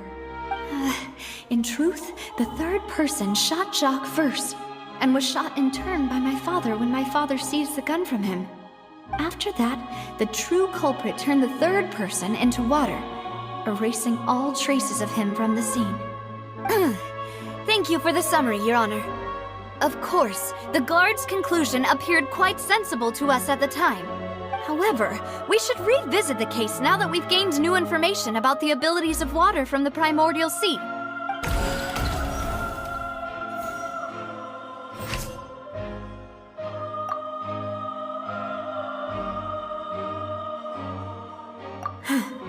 Something's...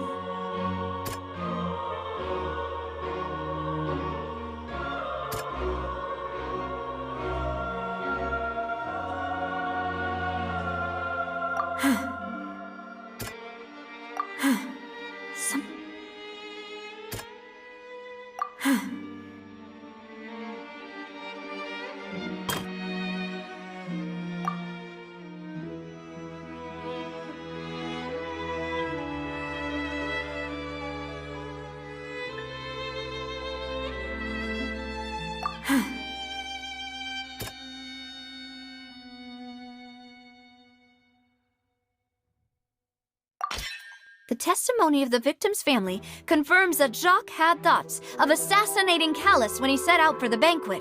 However, in the end, he reconsidered, and instead shared everything with Callus, hoping to seek the latter's protection.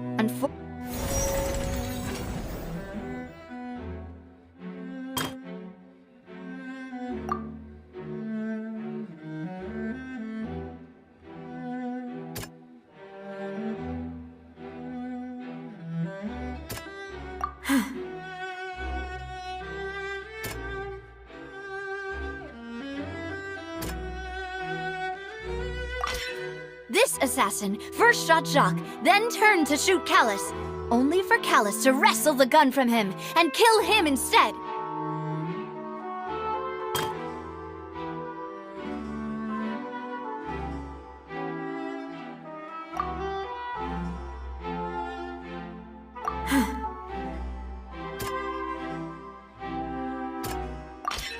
A pile of clothing was found at the scene.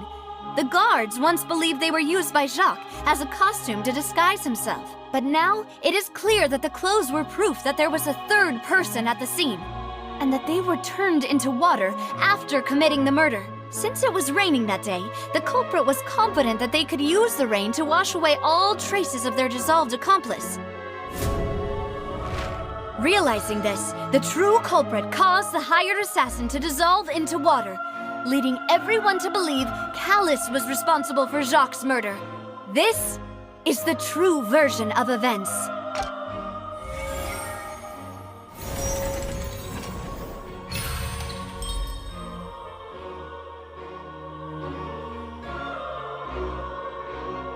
So that's what happened. Wait, you're telling me something as dangerous as water from the primordial sea has been used for all these years? What a great theory. It also explains Callus's and Jacques' respective motives. I guess they didn't shoot each other after all. Mr. Marcel, you are the one being charged with the crime. You should provide a rebuttal if you wish to prove your innocence. But I think I agree with everything Neuvillette just said. In fact, there was nothing in her speech that directly implicated me. Then, may I ask some questions? In my opinion, we primarily need to determine two things. One, do you have the evidence to back up your claims? I'm afraid not.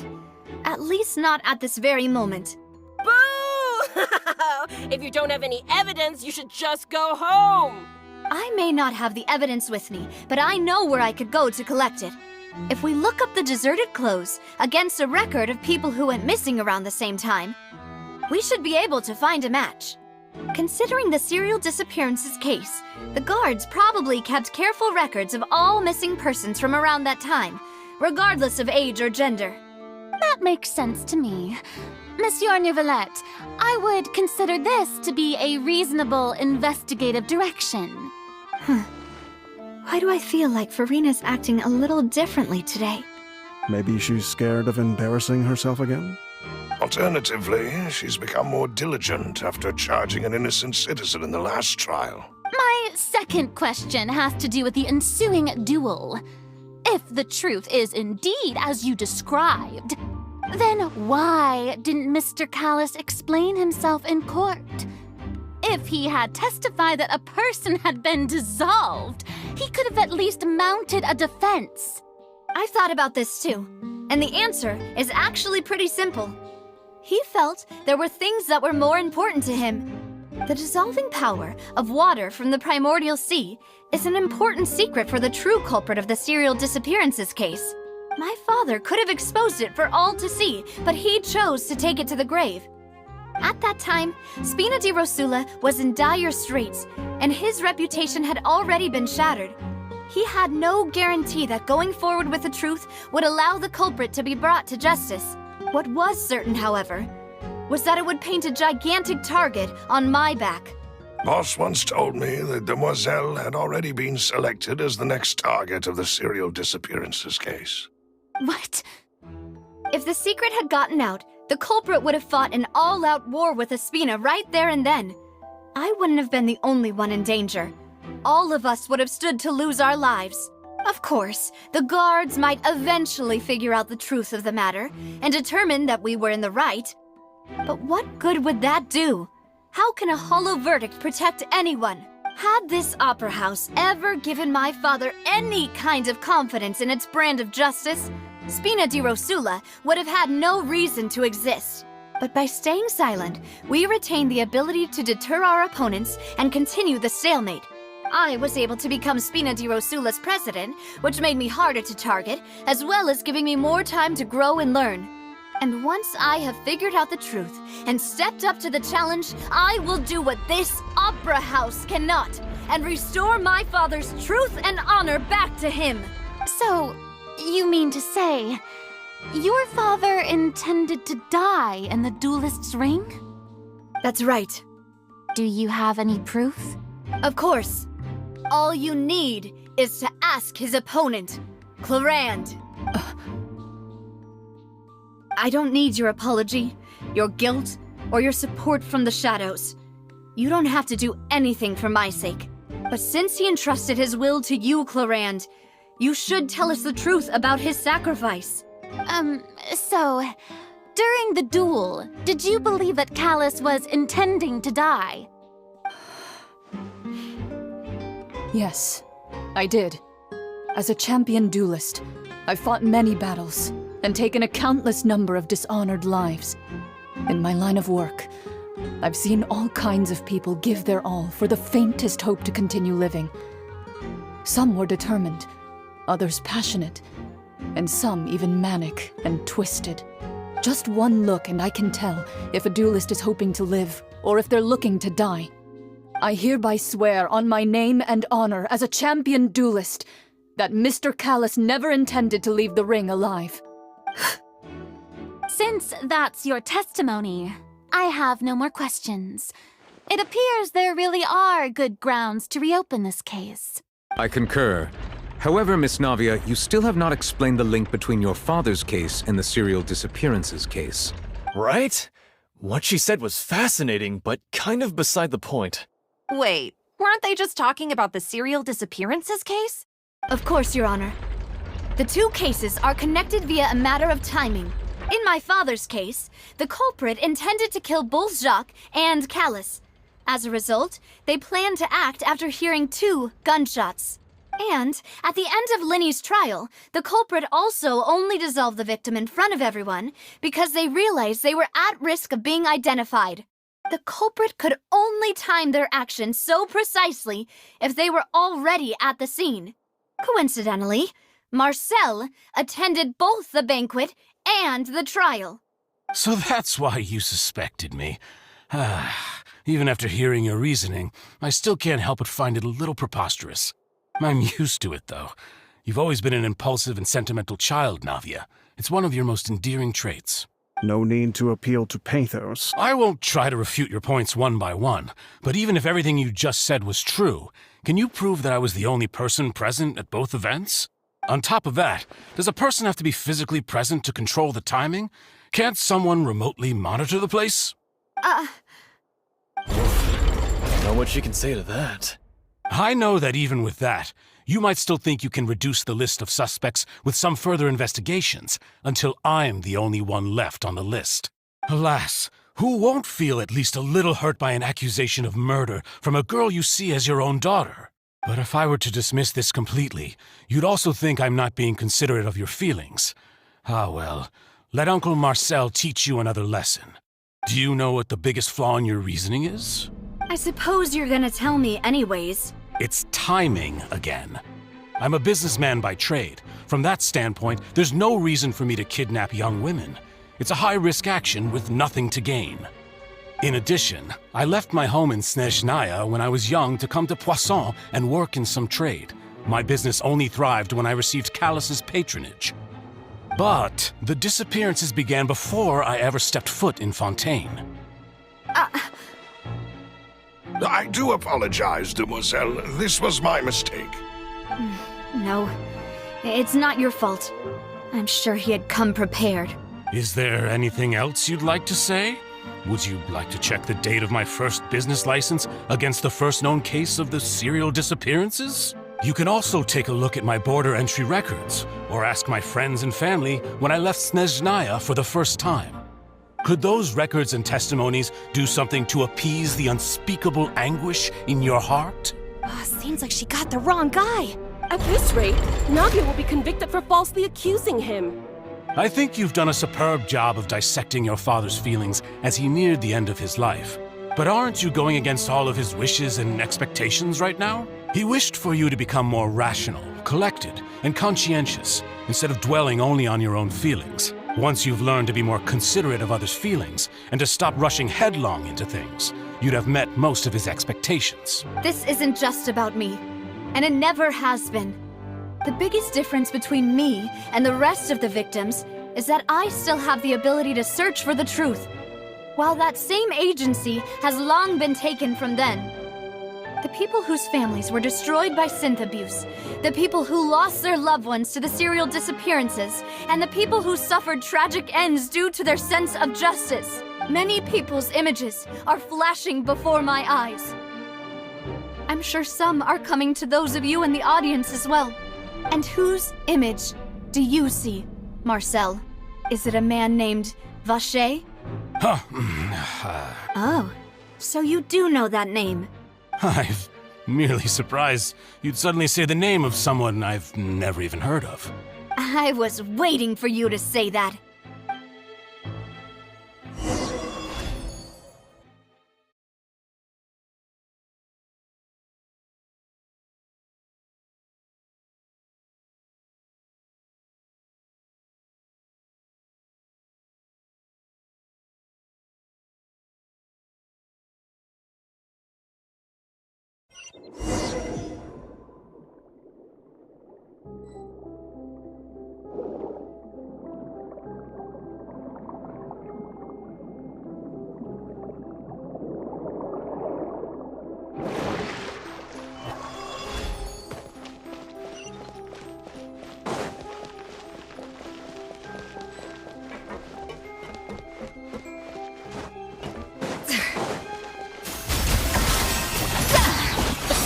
Excellent!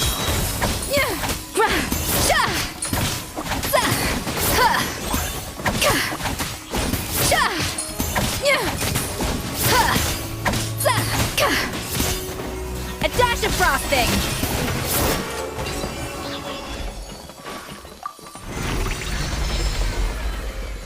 Whoa! The floor is going up! Is it because of this mechanism in the middle? That guy really prepared a lot of stuff for this place.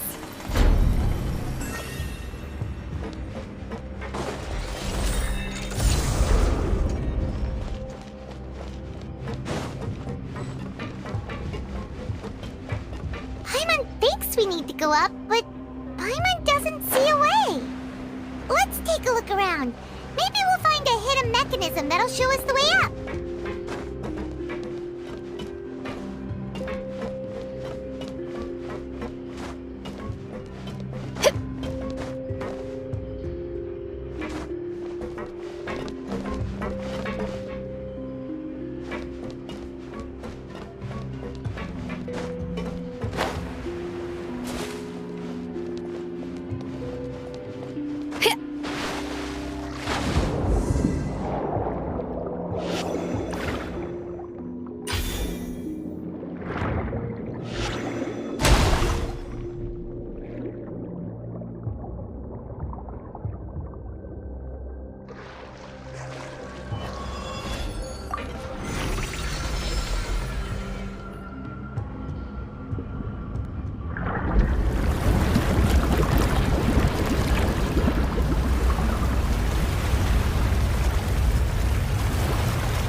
Now we can swim to the top! But this is still a ways away from where we need to go.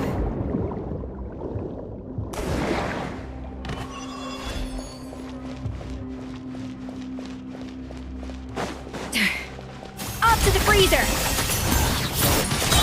Take this! One with the force. Yeah.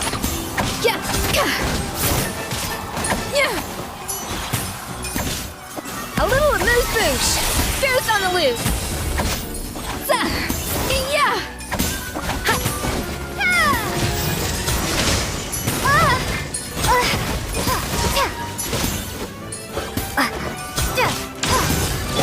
A dash of frosting!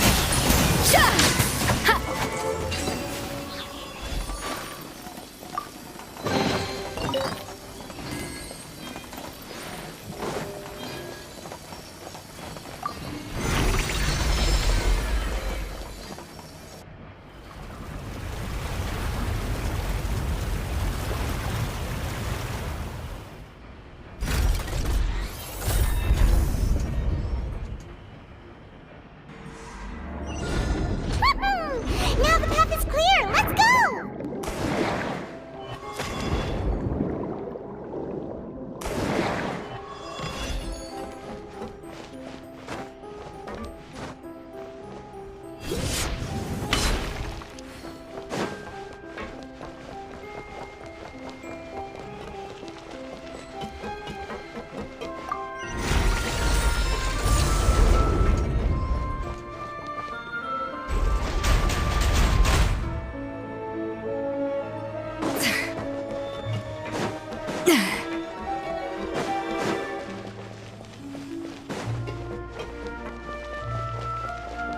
Off to the freezer! I'll uproot you! Lightning slash! A burst of flavor!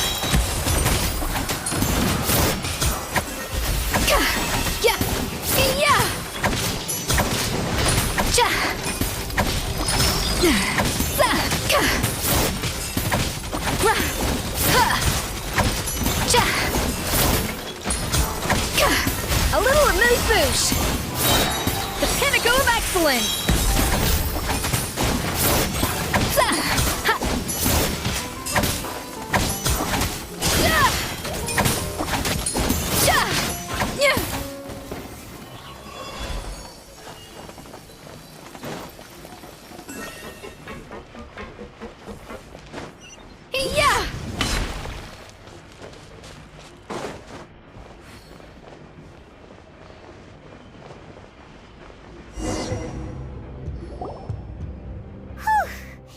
After all that, we finally made it to the innermost sanctum. Though, as expected, the mastermind isn't here. That's right. Then let's hurry up and find some evidence so we can get back to the Opera House and help Navia.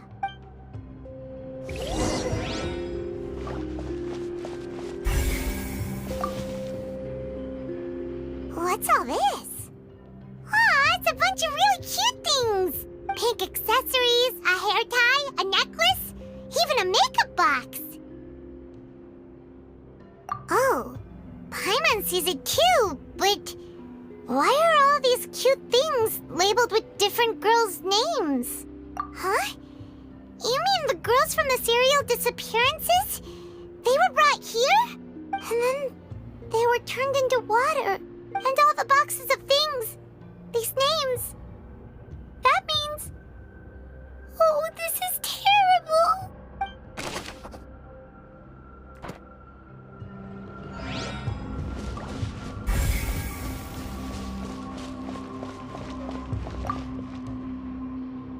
What's this over here? Looks like some kind of place for research.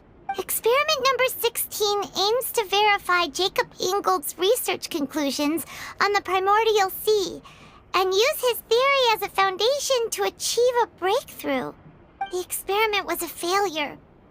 No individual managed to resurface from the water from the primordial sea.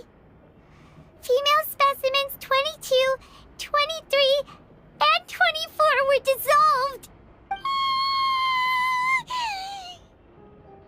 Sorry, Traveler. Paimon will try her best. It's just that Paimon's never read something so scary before. How can someone write something that terrible in such a matter-of-fact tone? You read the rest. Paimon's too scared to keep going.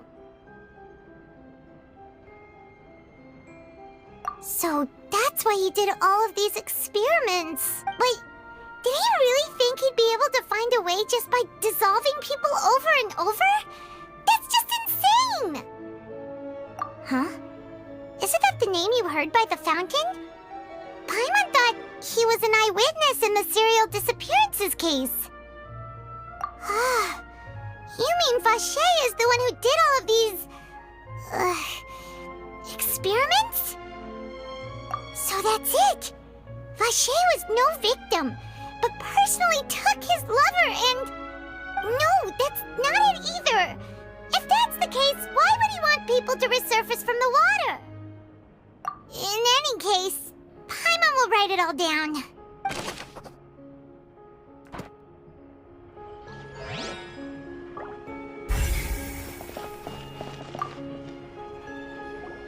Whoa! There's so much synth here! And so many bottles of ingredients that probably just contain the waters of the primordial sea. Mixing in progress, ready to drink, stock sample? Huh. They've also got all the synth pretty clearly labeled. Whoa, there's even fruit-flavored synth? Yep, it's super obvious.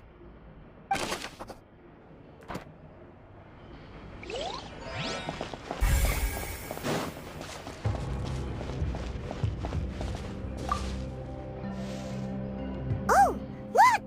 There's an important-looking basin over here, and it's full of water! That means this is where they make all the synth! And that special water is the main ingredient! If you dilute it with normal water, you'll get synth, but the pure stuff can dissolve a human! Paimon will take notes on this incriminating evidence!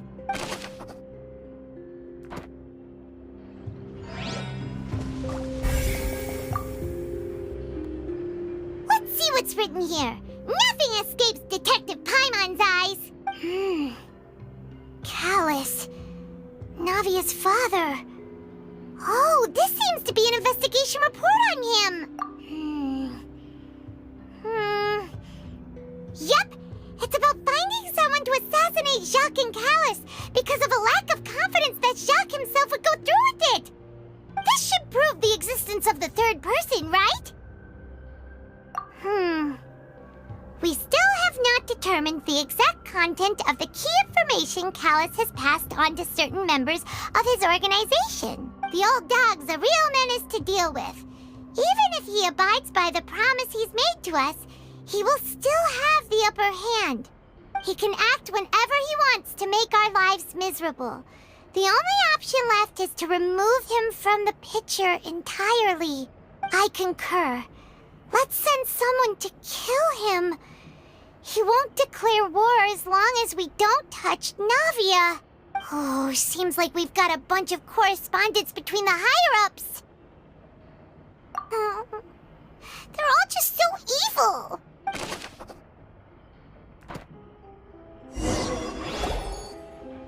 We've looked at almost everything here, and it seems like our theories were spot on. But yeah, we haven't found anything that reveals his true identity. No wonder even Neuvillette wasn't able to find anything. Whoever it is probably destroyed everything to do with that name a long time ago. That way, even if we bring all this back to the opera, we won't be able to identify the true culprit. Sure thing. Paimon won't admit defeat to this guy either.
We'll find something for sure.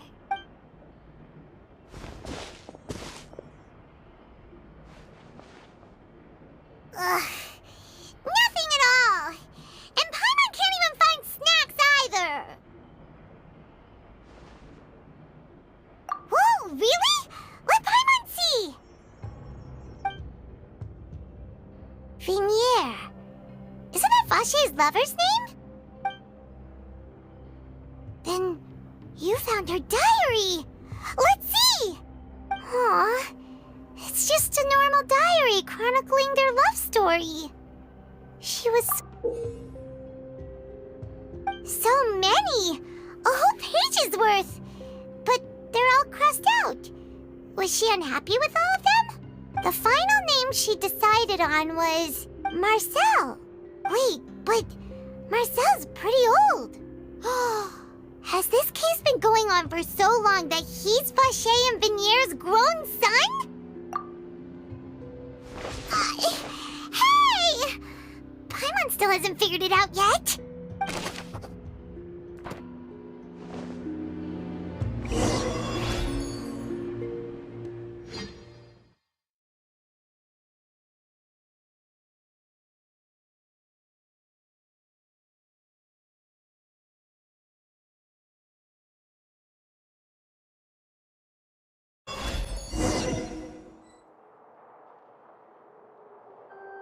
And whose image do you see, Marcel? Is it a man named Vache? Oh, so you do know that name. I'm merely surprised you'd suddenly say the name of someone I've never even heard of.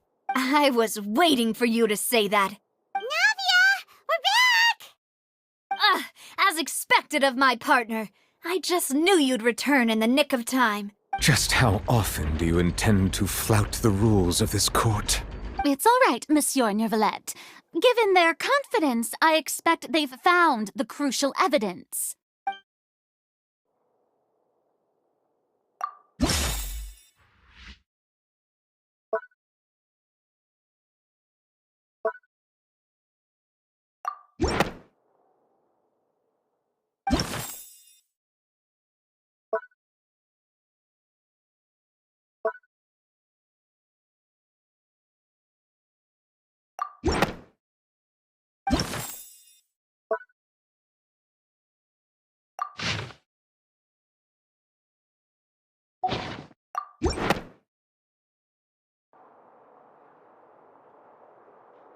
But the truth of it, Marcel, is that you've always been Vache. Huh? We've investigated your lair and we already know everything.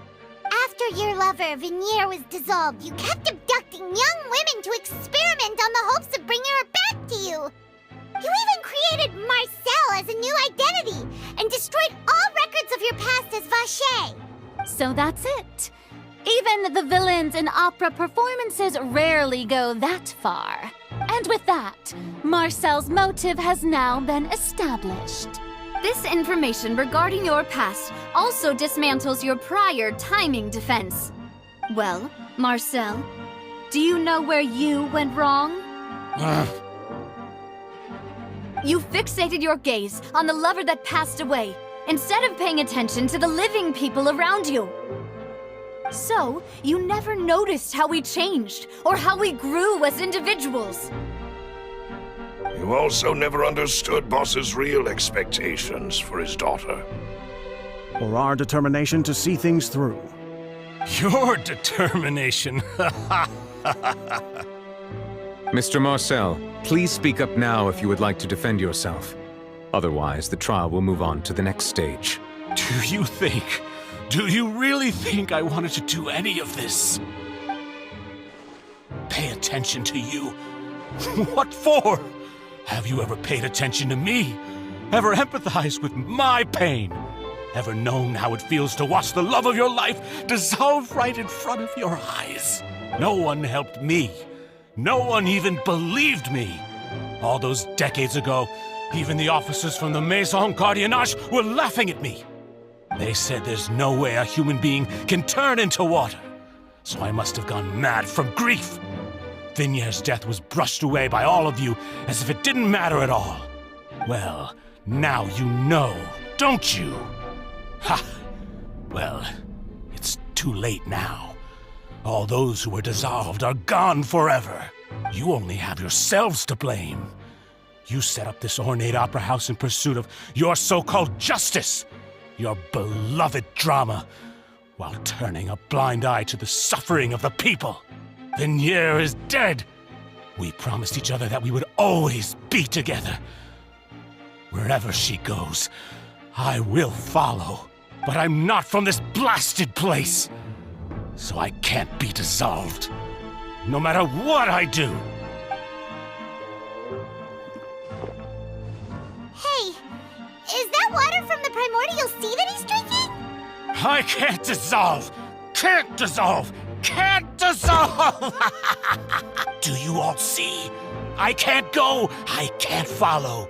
So if I can't go where she is, what choice do I have but to try to bring her back? I did all of that, and in the end, that accursed Callus still got the better of me. I spent my entire life living on pins and needles, only to get stabbed by his idiot daughter at the very end. The suspect is exhibiting signs of mental distress. Guards, please restrain him. Don't touch me! Don't anybody come near me! I still need to save Vignier. A promise. We made a promise. Vignier. Vignier! Please, Vignier. Don't think badly of me. All I want to do is fulfill our promise. At this point, the verdict of this trial is clear. With Mr. Marcel's conviction, the charges against Mr. Tartaglia no longer have any basis. Fine by me. I was in a bad mood, but after a show like that, I'm actually feeling pretty good.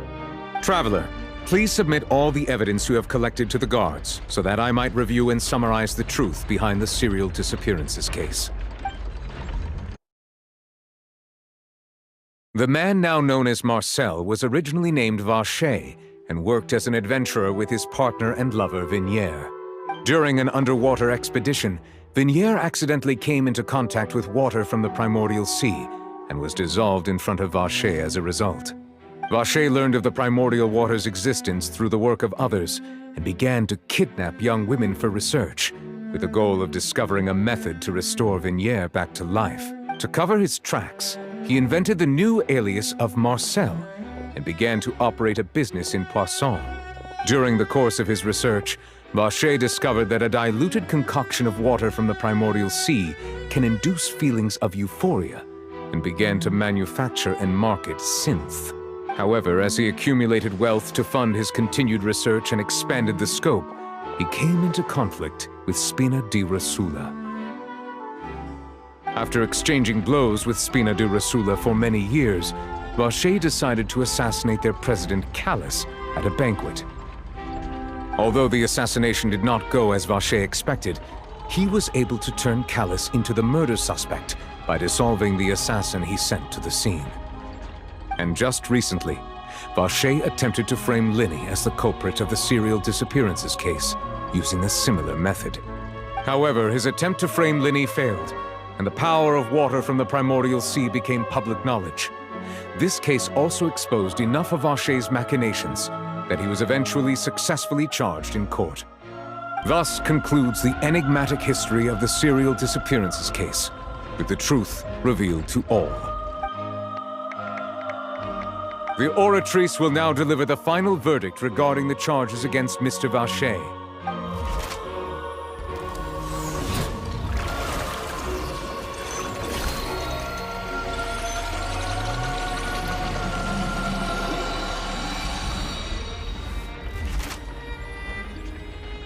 According to the judgment of the Oratrice Mécanique d'Analyse Cardinale, Mr. Vacher is guilty. Guards! Take Vacher away. Good. It's what he deserves. With that, the serial disappearances case is over now. We really just witnessed history. Who would have thought the true culprit would be such a polite and well-spoken guy? Yippee! We helped Navia bring the bad guy to justice! He's hurt so many innocent people and now he's finally getting what he deserves. Huh? Are you okay? Demoiselle, you were absolutely brilliant. The day our late boss had always hoped for has finally come. You can rest easy now, knowing justice has been served. Yeah. It's finally over. It's all thanks to you guys. And my partner. See, Papa? Spina di Rosula's still doing well with me at the helm. Well now, hasn't this been a most delicious piece of drama? The villain has been caught, justice has been served, past wrongs have been righted, and it's a big ol' happy ending. Since it's been such a great show, I'll just let the false accusations against me slide. Either way, I've still got some business to attend to, so if you'll excuse me... Please wait just one moment, Mr. Tartaglia. What now? None of this has anything to do with me. According to court protocol, since this trial was initiated due to a charge against you, a verdict must also be made regarding the initial charge before the trial can conclude. Oh, come on. Is this really necessary? Haven't you already caught the real criminal? Isn't it time for side characters like me to exit stage left? Please respect the laws of Fontaine. This has always been the rule. All right, but this sure is a lot of hassle. All I need to do is stand over there, right? Let's just get this over with. Through evidence presented in the public trial that was just held, it has been established that Mr. Tartaglia has no direct connection to the serial disappearances case. The guilty party has been identified, and thus it is logical to suppose Mr. Tartaglia is innocent of the charges. We now turn to the Oratrice Mécanique d'Analyse Cardinale to render the final verdict on the charges.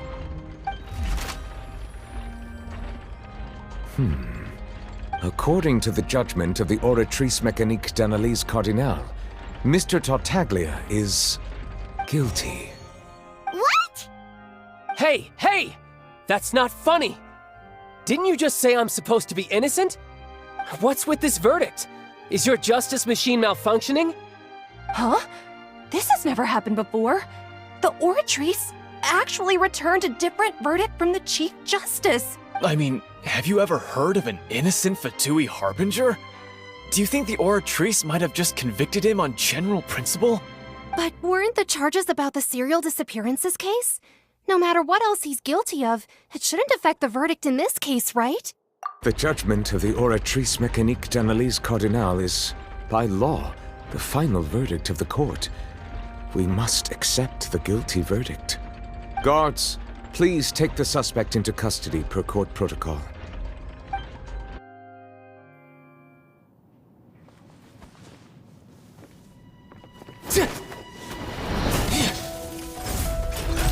So this is how justice is done in Fontaine. What a joke. You've got your rules. Well, I've got mine too!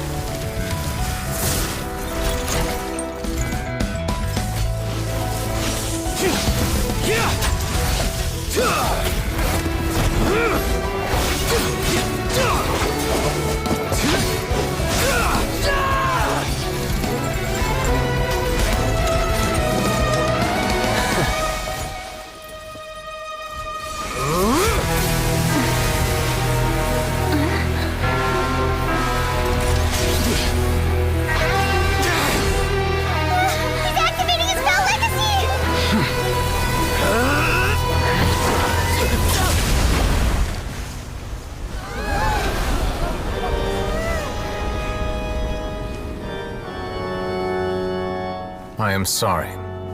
If you have been wronged, we will find the truth. But the rules of the court must be upheld.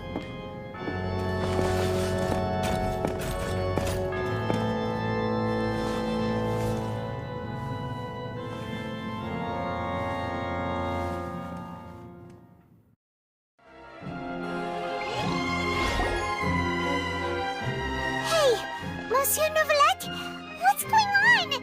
Shouldn't they have been cleared already? Apologies. This is also the first time I've encountered such a situation. However, according to the rules established at the conception of Fontaine's court system, the Oratrice's judgment is the final verdict of the court. All I do is follow court procedure. As for why the Oratrice arrived at the conclusion it did, you should probably ask someone more knowledgeable than me. Why are you looking at me? I had nothing to do with it! I don't know what happened there either! Hey, stop staring at me! What does Lady Farina mean by that? She says she has no idea either, but that's impossible. Didn't she create the Oratrice herself? Yeah, so are the verdicts reliable or not? Can results like this really be called justice? My dearest citizens, did you really think we'd allow an incorrect verdict to be handed out in this court? Did you really believe that the judgment could be mistaken or be the result of some sort of random mishap? Don't tell me you thought even I had been blindsided by the Oratrice's result. But the way she looked just now, it was pretty obvious she had no idea what was going on. However, given the state of things, I shall give you an explanation. Everything that just took place, including my supposed shock and bafflement, was a part of an elaborate performance, with every action meant to stir up drama and excitement. And, of course, for every performance there is a script. Everything has unfolded exactly as I expected from the very beginning. As the embodiment of the very concept of justice, the Oratrice shall never render an arbitrary judgment! If you thought Childe had nothing to do with the serial disappearances case, it is only because you've been blinded by the superficial appearance of innocence. Everything he's done, not to mention the danger he poses, are beyond ordinary comprehension and completely unforgivable! All shall be revealed in time. You will come to understand my noble intentions, as well as the absolute correctness of the Oratrice's verdict. Now, having said that, although I hate to leave things hanging in suspense, it is now time for this performance to end. As the lead actress, I shall be the first to take my leave. Toodaloo! So she chose to make her escape after all, did she? So you're saying we shouldn't put much stock into what she just said? She probably just put on that performance to save face. As for the truth, it's unlikely that she actually has any idea. However, please be assured that I will continue to investigate this case in a personal capacity. Just as I promised, if the judgment has been incorrect, we will do our utmost to clear his name. All right. Even though we feel pretty badly for him, we'll take your word for it for now. After all, he's done plenty of bad stuff, so he should have known he'd go to prison someday, right?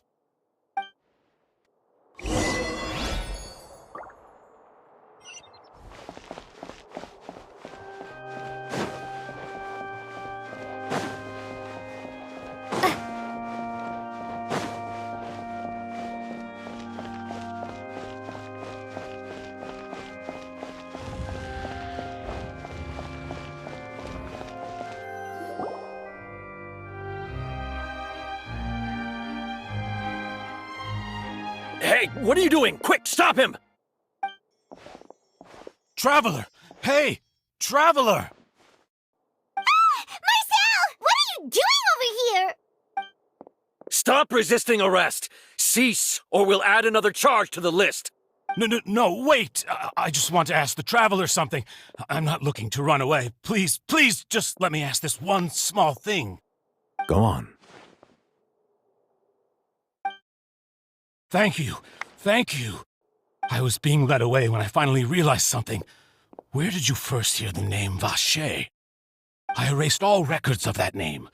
So, unless... Are you still trying to prove your innocence? Give it up. You've already been convicted. Really? You did? You're sure? You met her? But how could that be? How did you manage to do it? The Fountain of Lucine? Then she's been so close to me all along. And I just never... Please give me a chance to talk to her again. Just let the Traveler take me to the fountain to see her one last time. This is the last request I'll ever make in my life. You can do whatever you want to me afterwards. I don't care. What? Give an inch and you want to take a mile? Do you think serial killers get to make requests like that? Paimon agrees. Why should we give him what he wants when he's only done a ton of super terrible things? This request, is it worth as much to you as your life? Of course! Wait, no. It's worth even more than my life. Humans. Will they betray the instinct to live just to satisfy spiritual needs? Very well. I will grant your request. Your Honor, I fear that... I will go with him. You do not need to worry about any escape. In that case, I shall leave him in your most capable hands, Chief Justice. Thank you, Your Honor.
Is this the place?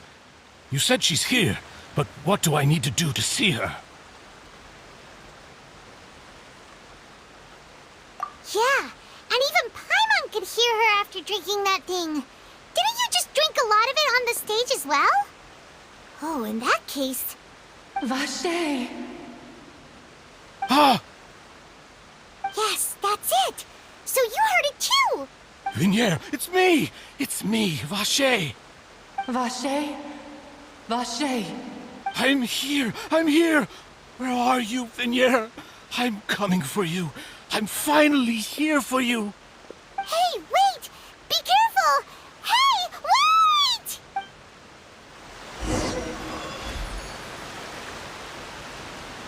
Vignere, is that you? It's me, Vache! Vignere! Vache, why did you come? Didn't I say? You don't need to look for me. You look a lot older than I remember. How long has it been? It's been more than 20 years. I've suffered for over 20 years since the day you left. All this time, only the thought of bringing you back has kept me alive. Nothing else mattered to me. I must be dreaming. Who would have thought I'd get the chance to tell you all of my feelings like this? Vignere, you are my everything. I really don't know how I could live without you. But Vache, if you ask me, this world would be better off without you. What are you saying? If not for you, I would have finished my law degree and probably become a top-tier attorney one day. If not for you, I would have continued to pursue my love of the arts, and my works would have been displayed in the Palais Mermonia itself. If not for you, I would at least have been able to take care of my mother. And she would not have grown old and died alone, with nothing but the tears on her cheeks. It's all because of your selfishness, Vache. It's all because of you. You... Wait, you are not Vignere. Who are you? You're right. I am not Vignere. I am the sacrifices. Every woman who died by your hand, as our bodies dissolved, our consciousnesses flowed back to the primordial sea. Our thoughts circulated endlessly within the primordial sea, and we were no longer individuals. But we became one, just as streams of water come together in the sea. I'm Cressy. I'm Lemony. I'm Azine. The only one I am not is Vignere. Why? But then, where is Vignere? She doesn't want to see you anymore. Every tendril of her consciousness is avoiding you. This is what you get for your selfishness. Your selfishness robbed us of our lives and our futures. You said time and time again that you'd do any and everything for her. But did you ever consider whether she'd want to see you do the things that you did? If she would despise you for what you became?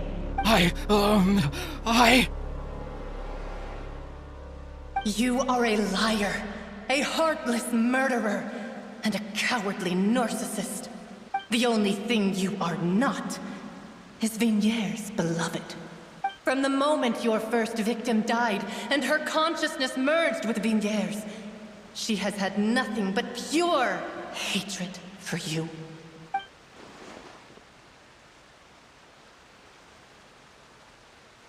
No! Vignere! She can't hate me. Let me see her. Please, have mercy. You still don't understand. When I said don't look for me, that came from the real Vignere. She really doesn't want to see you anymore. But on top of that, she also said that because it's her final drop of pity for you. She said that because she knew that if you did come here, we will show no mercy to you. Vache. Vache? Vache. Vache. Vache. Vache. Drown.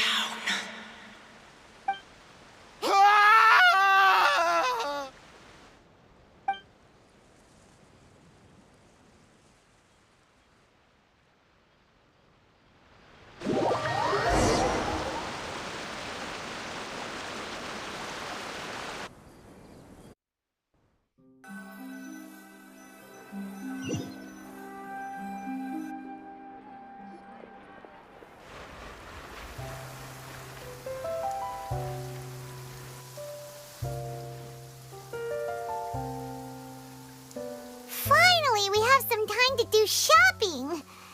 Gosh, it's really been a long time since we've been able to relax. Well met, partner. I knew something great was going to happen when I woke up in such a good mood today. Even this weather can't put a damper on the demoiselle's mood. It's a pleasure to see you both again. Oh, hey, Navia! It's been a few days. Paimon's already started to miss you. Oh, now that I believe. I'm easy to work with and always bring home the bacon. Who wouldn't treasure having a partner like me? Sounds like you're really enjoying life these days, Navia. What have you been busy with since the trial? It's just been one thing after the other. I've been making non-stop trips between Poisson and the courts in Sen. Everyone from Spina di Rosula organized a memorial for my father. We never held a memorial when he first died, since everyone knew that even if we held one back then, no one was going to come. This time, though, everyone in Poisson, and even many people from the court, all attended. So his name's definitely been cleared now. That's what we like to hear. It's been the dearest wish of Demoiselle all along. That blasted stubborn fool. I was right to put my faith in him. I'm so glad I didn't give up on the case all those years ago. Oh, by the way, I ran into Charlotte just after I left the memorial service. Well, maybe it'd be more accurate to say I knew she would be there, and there was no way she'd just let me go. Huh? So you know Charlotte too? The Charlotte? Journalist from the Steambird? Yeah, way back when I first became the president of the Spina di Rosula, she was all over me. Wouldn't take no for an answer. I believe the story was called The True Heart of Darkness, Secret Tales of the Yellow Rose. To be fair, though, it was a really flattering feature. So, we've been on pretty good terms ever since. She was trying to lean on our friendship to get me to do an exclusive piece on the serial disappearances case. Oh yeah, she told us about that. She's always been super interested in that case, so now her wish has finally come true too! Anyway, I told her to make sure that when she writes about you guys entering the opera house with the critical evidence, that you both sound really cool. Now that's another thing to look forward to. We trust Charlotte's skills with a pen for sure. Oh, and in other news, I also took Clarande out for a meal. Oh, are you two on better terms now? While you were investigating Vacher's headquarters, Clarande gave testimony on my father's behalf. It was thanks to her that we were able to turn the tide. I wanted to thank her. I mean, there's also no point in being awkward all the time, so we took the chance to reconcile with each other. Oh, that's great! Paimon also thought Clarande wasn't actually a bad person. It's always good to have more friends. Anyway, now that the case has finally been solved, perhaps it will slowly begin to fade from the public consciousness. Oh, actually, there's still one last thing I need to do. What is it? I should pay a visit to my father's grave and tell him the truth of what happened, as well as how it all ended. And on top of that, just how much people still look up to him, to this day. That includes me, too. Miss Navia. Indeed.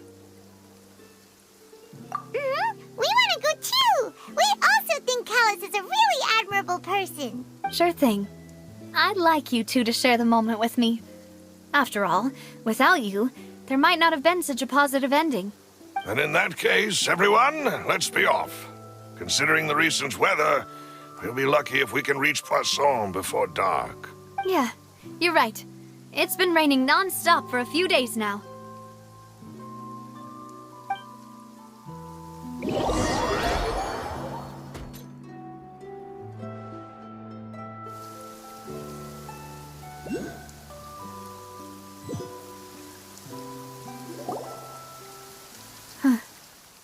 This is where my father's grave is. To be perfectly honest, even I haven't been back here for... Huh? There's someone there already. Wait. That figure. It can't be... Isn't that Neuvillette?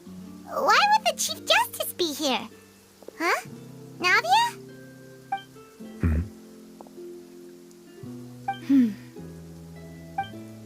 My apologies. I should have asked before coming to pay my respects. Don't say that. Sorry about that. Oh, I was trying to say there's no need for you to apologize. I wanted to show my father how much I've grown. But still, I doubt I've grown to the point that even the Chief Justice would feel compelled to apologize to me over and over. In that case, I will stop apologizing for now. You really could use some pointers on understanding human emotions, Monsieur Neuvillette. In any case, why did you come to Poisson? Well, ever since that day, I've been turning a question over and over in my head. Just what is justice, anyway? There was once a time when I didn't want to believe that there could be anything more important to humans than life itself. Oh, rather than that, it's probably more truthful to say I didn't believe humans were capable of resisting the most basic instinct of living things. That they could rebel against their own nature, or consider certain things to be more important than their own lives. Which is also why I didn't stop your father from beginning that fateful duel. I believed that a truly innocent man would never throw away his life like that. That there was nothing, should have been nothing more important than one's own continued survival. But Mr. Callis proved me utterly and decisively wrong. If not for his sacrifice, the serial disappearances case would have remained unsolved to this day. Mr. Callis made the choice he did for his daughter, for his associates, and for many people completely unrelated to him. And in the end, from a certain perspective, one could say that he did it all for the sake of justice. A justice that's higher than life itself. So, you asked me why I came here. I just wanted to say my apologies to Mr. Callis in person.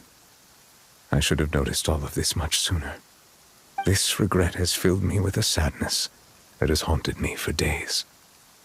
That high and mighty chair in the Opera Epiclese indeed insulates one from many important things. Spina di Rosula, thank you so much for your hard work and perseverance. I'm sorry for being mad at you before. So, you're actually one of those types that's cold on the outside, but pretty thoughtful on the inside, huh? That reminds me of Silver, one of my guys. Sorry about that. Self-expression is not one of my strong suits. Didn't I just say you don't need to apologize? Ah, so Navia and Neuvillette seem to have made their peace as well. Let's not disturb them for now. We can wait till after they're done.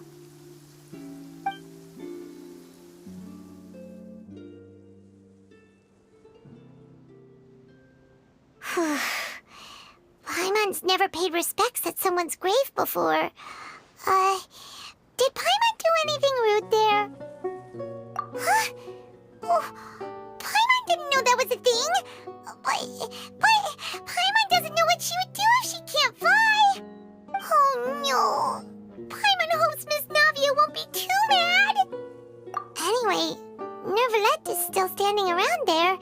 It's not often that we can catch him alone like this, so why don't we go talk to him for a bit?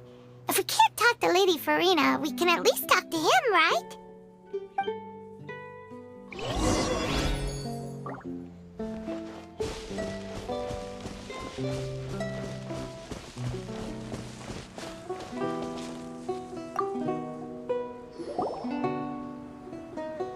Oh, it's you two. Did Miss Navia invite you to come pay your respects to her father? We ran into Navia on the streets today, so we just followed her here. I see. Then is there something that I can help you with? Well, it's pretty hard to run into you like this since you're usually super busy. So we figured we could try to ask you a few questions, if that's okay. Please feel free. Though outsiders, you helped us solve one of the greatest mysteries in Fontaine, and it would be my pleasure to return the favor.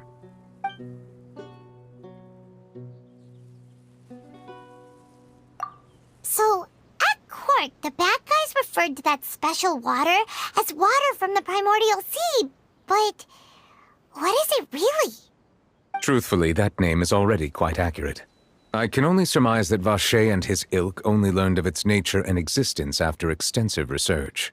There used to be a special sea on the surface of this planet. The nature of its seawater was rather different from that of the sea we know today. Most of Teyvat's life forms were first born in that special sea. You could say it nurtured much of the life on this planet. Huh. So it really was where everything began. It makes sense to call it primordial then. But today, the primordial sea no longer exists on the planet's surface. What Vacher discovered must have been some kind of special case, or a remnant from a truly ancient age. Huh. So that's how it is. Oh, you really know everything, Monsieur Neuvillette. But if that's the case, then why would people, at least people from Fontaine, dissolve in that kind of water? Indeed. Why would the primordial sea, which was known to engender and nurture life, suddenly reverse itself and devour life instead? To be frank, that also doesn't match my understanding of this world and its laws. There must still be some unknown secrets around the people of this land. Is there anything else you'd like to ask me about?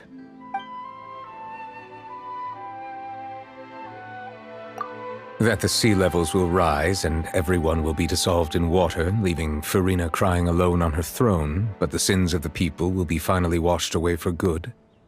Does that appropriately summarize the version you've heard? That's right! It was Linny that told us back then. And that about covers all the main points.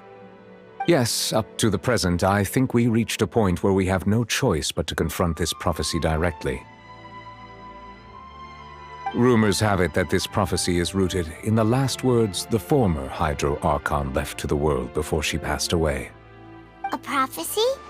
Of the former Hydro Archon? Wow. This is the first time that we've ever heard of it. Two parts of the prophecy have already proven correct. The rising sea levels and the ability of the people of Fontaine to be dissolved. We should be more vigilant and stay on the watch for further signs. Speaking of the prophecy, Furina has also always taken it quite seriously. Indeed, she has been collecting information and intelligence from across Teyvat for this purpose. If the rumors were true, then perhaps this prophecy is the conundrum left to Furina by her predecessor. But with Furina being the way she is, can we really trust her to solve it? Is there anything else you'd like to ask me about? My apologies. My investigation has still not reached its conclusion. However, I still believe the judgment of the Oratrice was not rendered arbitrarily. But you also said you thought he was innocent. For many years, I have been quite aware that the Oratrice does not simply mechanically repeat the verdict that I give on each case. As a divinely created mechanism, the people's unified faith in the concept of justice is integrated into it. Not only can it produce the incredible power of indemnitium, but it likely also possesses other traits, such as self-awareness. Which is all to say, I have been prepared for a situation like this for a long time. Huh. So when Linny told us that he heard a human voice from the room where the Oratrice's core is stored... I was not aware such a thing had occurred. Perhaps that could serve to prove my conjecture. I will add that to the list of items to investigate. In any case, I am inclined to believe that the Oratrice does have a methodology all its own. We just do not have enough information. Based on Furina's reaction, I doubt even she had any idea what was going on. She managed to bluff her way through it, though, with her time-tested twin tricks of bravado and drama. While we do intend to get to the bottom of this, for now, we regret to say that the Fatui Harbinger will just have to bide his time in the fortress of Meripede. If we did incorrectly convict him of crimes he did not commit, we will most certainly compensate him to the fullest extent allowed by the law. If you ask Paimon, the only compensation he'll want is a no-holds-barred fight with you. Is there anything else you'd like to ask me about? Your sibling. Another blonde-haired traveler. I'm sorry, but I've never seen anyone who matches that description. If he ever stepped foot in Fontaine, I'm sure he followed our laws to the letter and had no reason to appear on the stage of the opera Epiclese. Is there anything else you'd like to ask me about? Very well. It was my honor to provide you with what answers I could. I very much enjoyed conversing with you. It will soon be time for me to leave this blissful tranquility behind and return to Palais Memornia. You really are super busy, Monsieur Neuvillette. Paimon thought you only came here to pay your respects today because you had the day off. Crime and villainy do not have the day off, and so justice must work around the clock as well. This is merely the nature of a justice's work. All right. You've got a point. Huh? Paimon just noticed that the rain has stopped.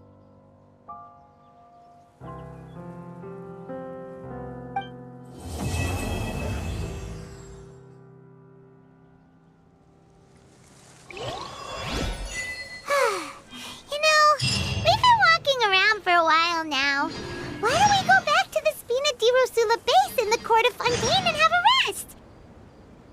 Navia said something about having a place ready for us there, didn't she?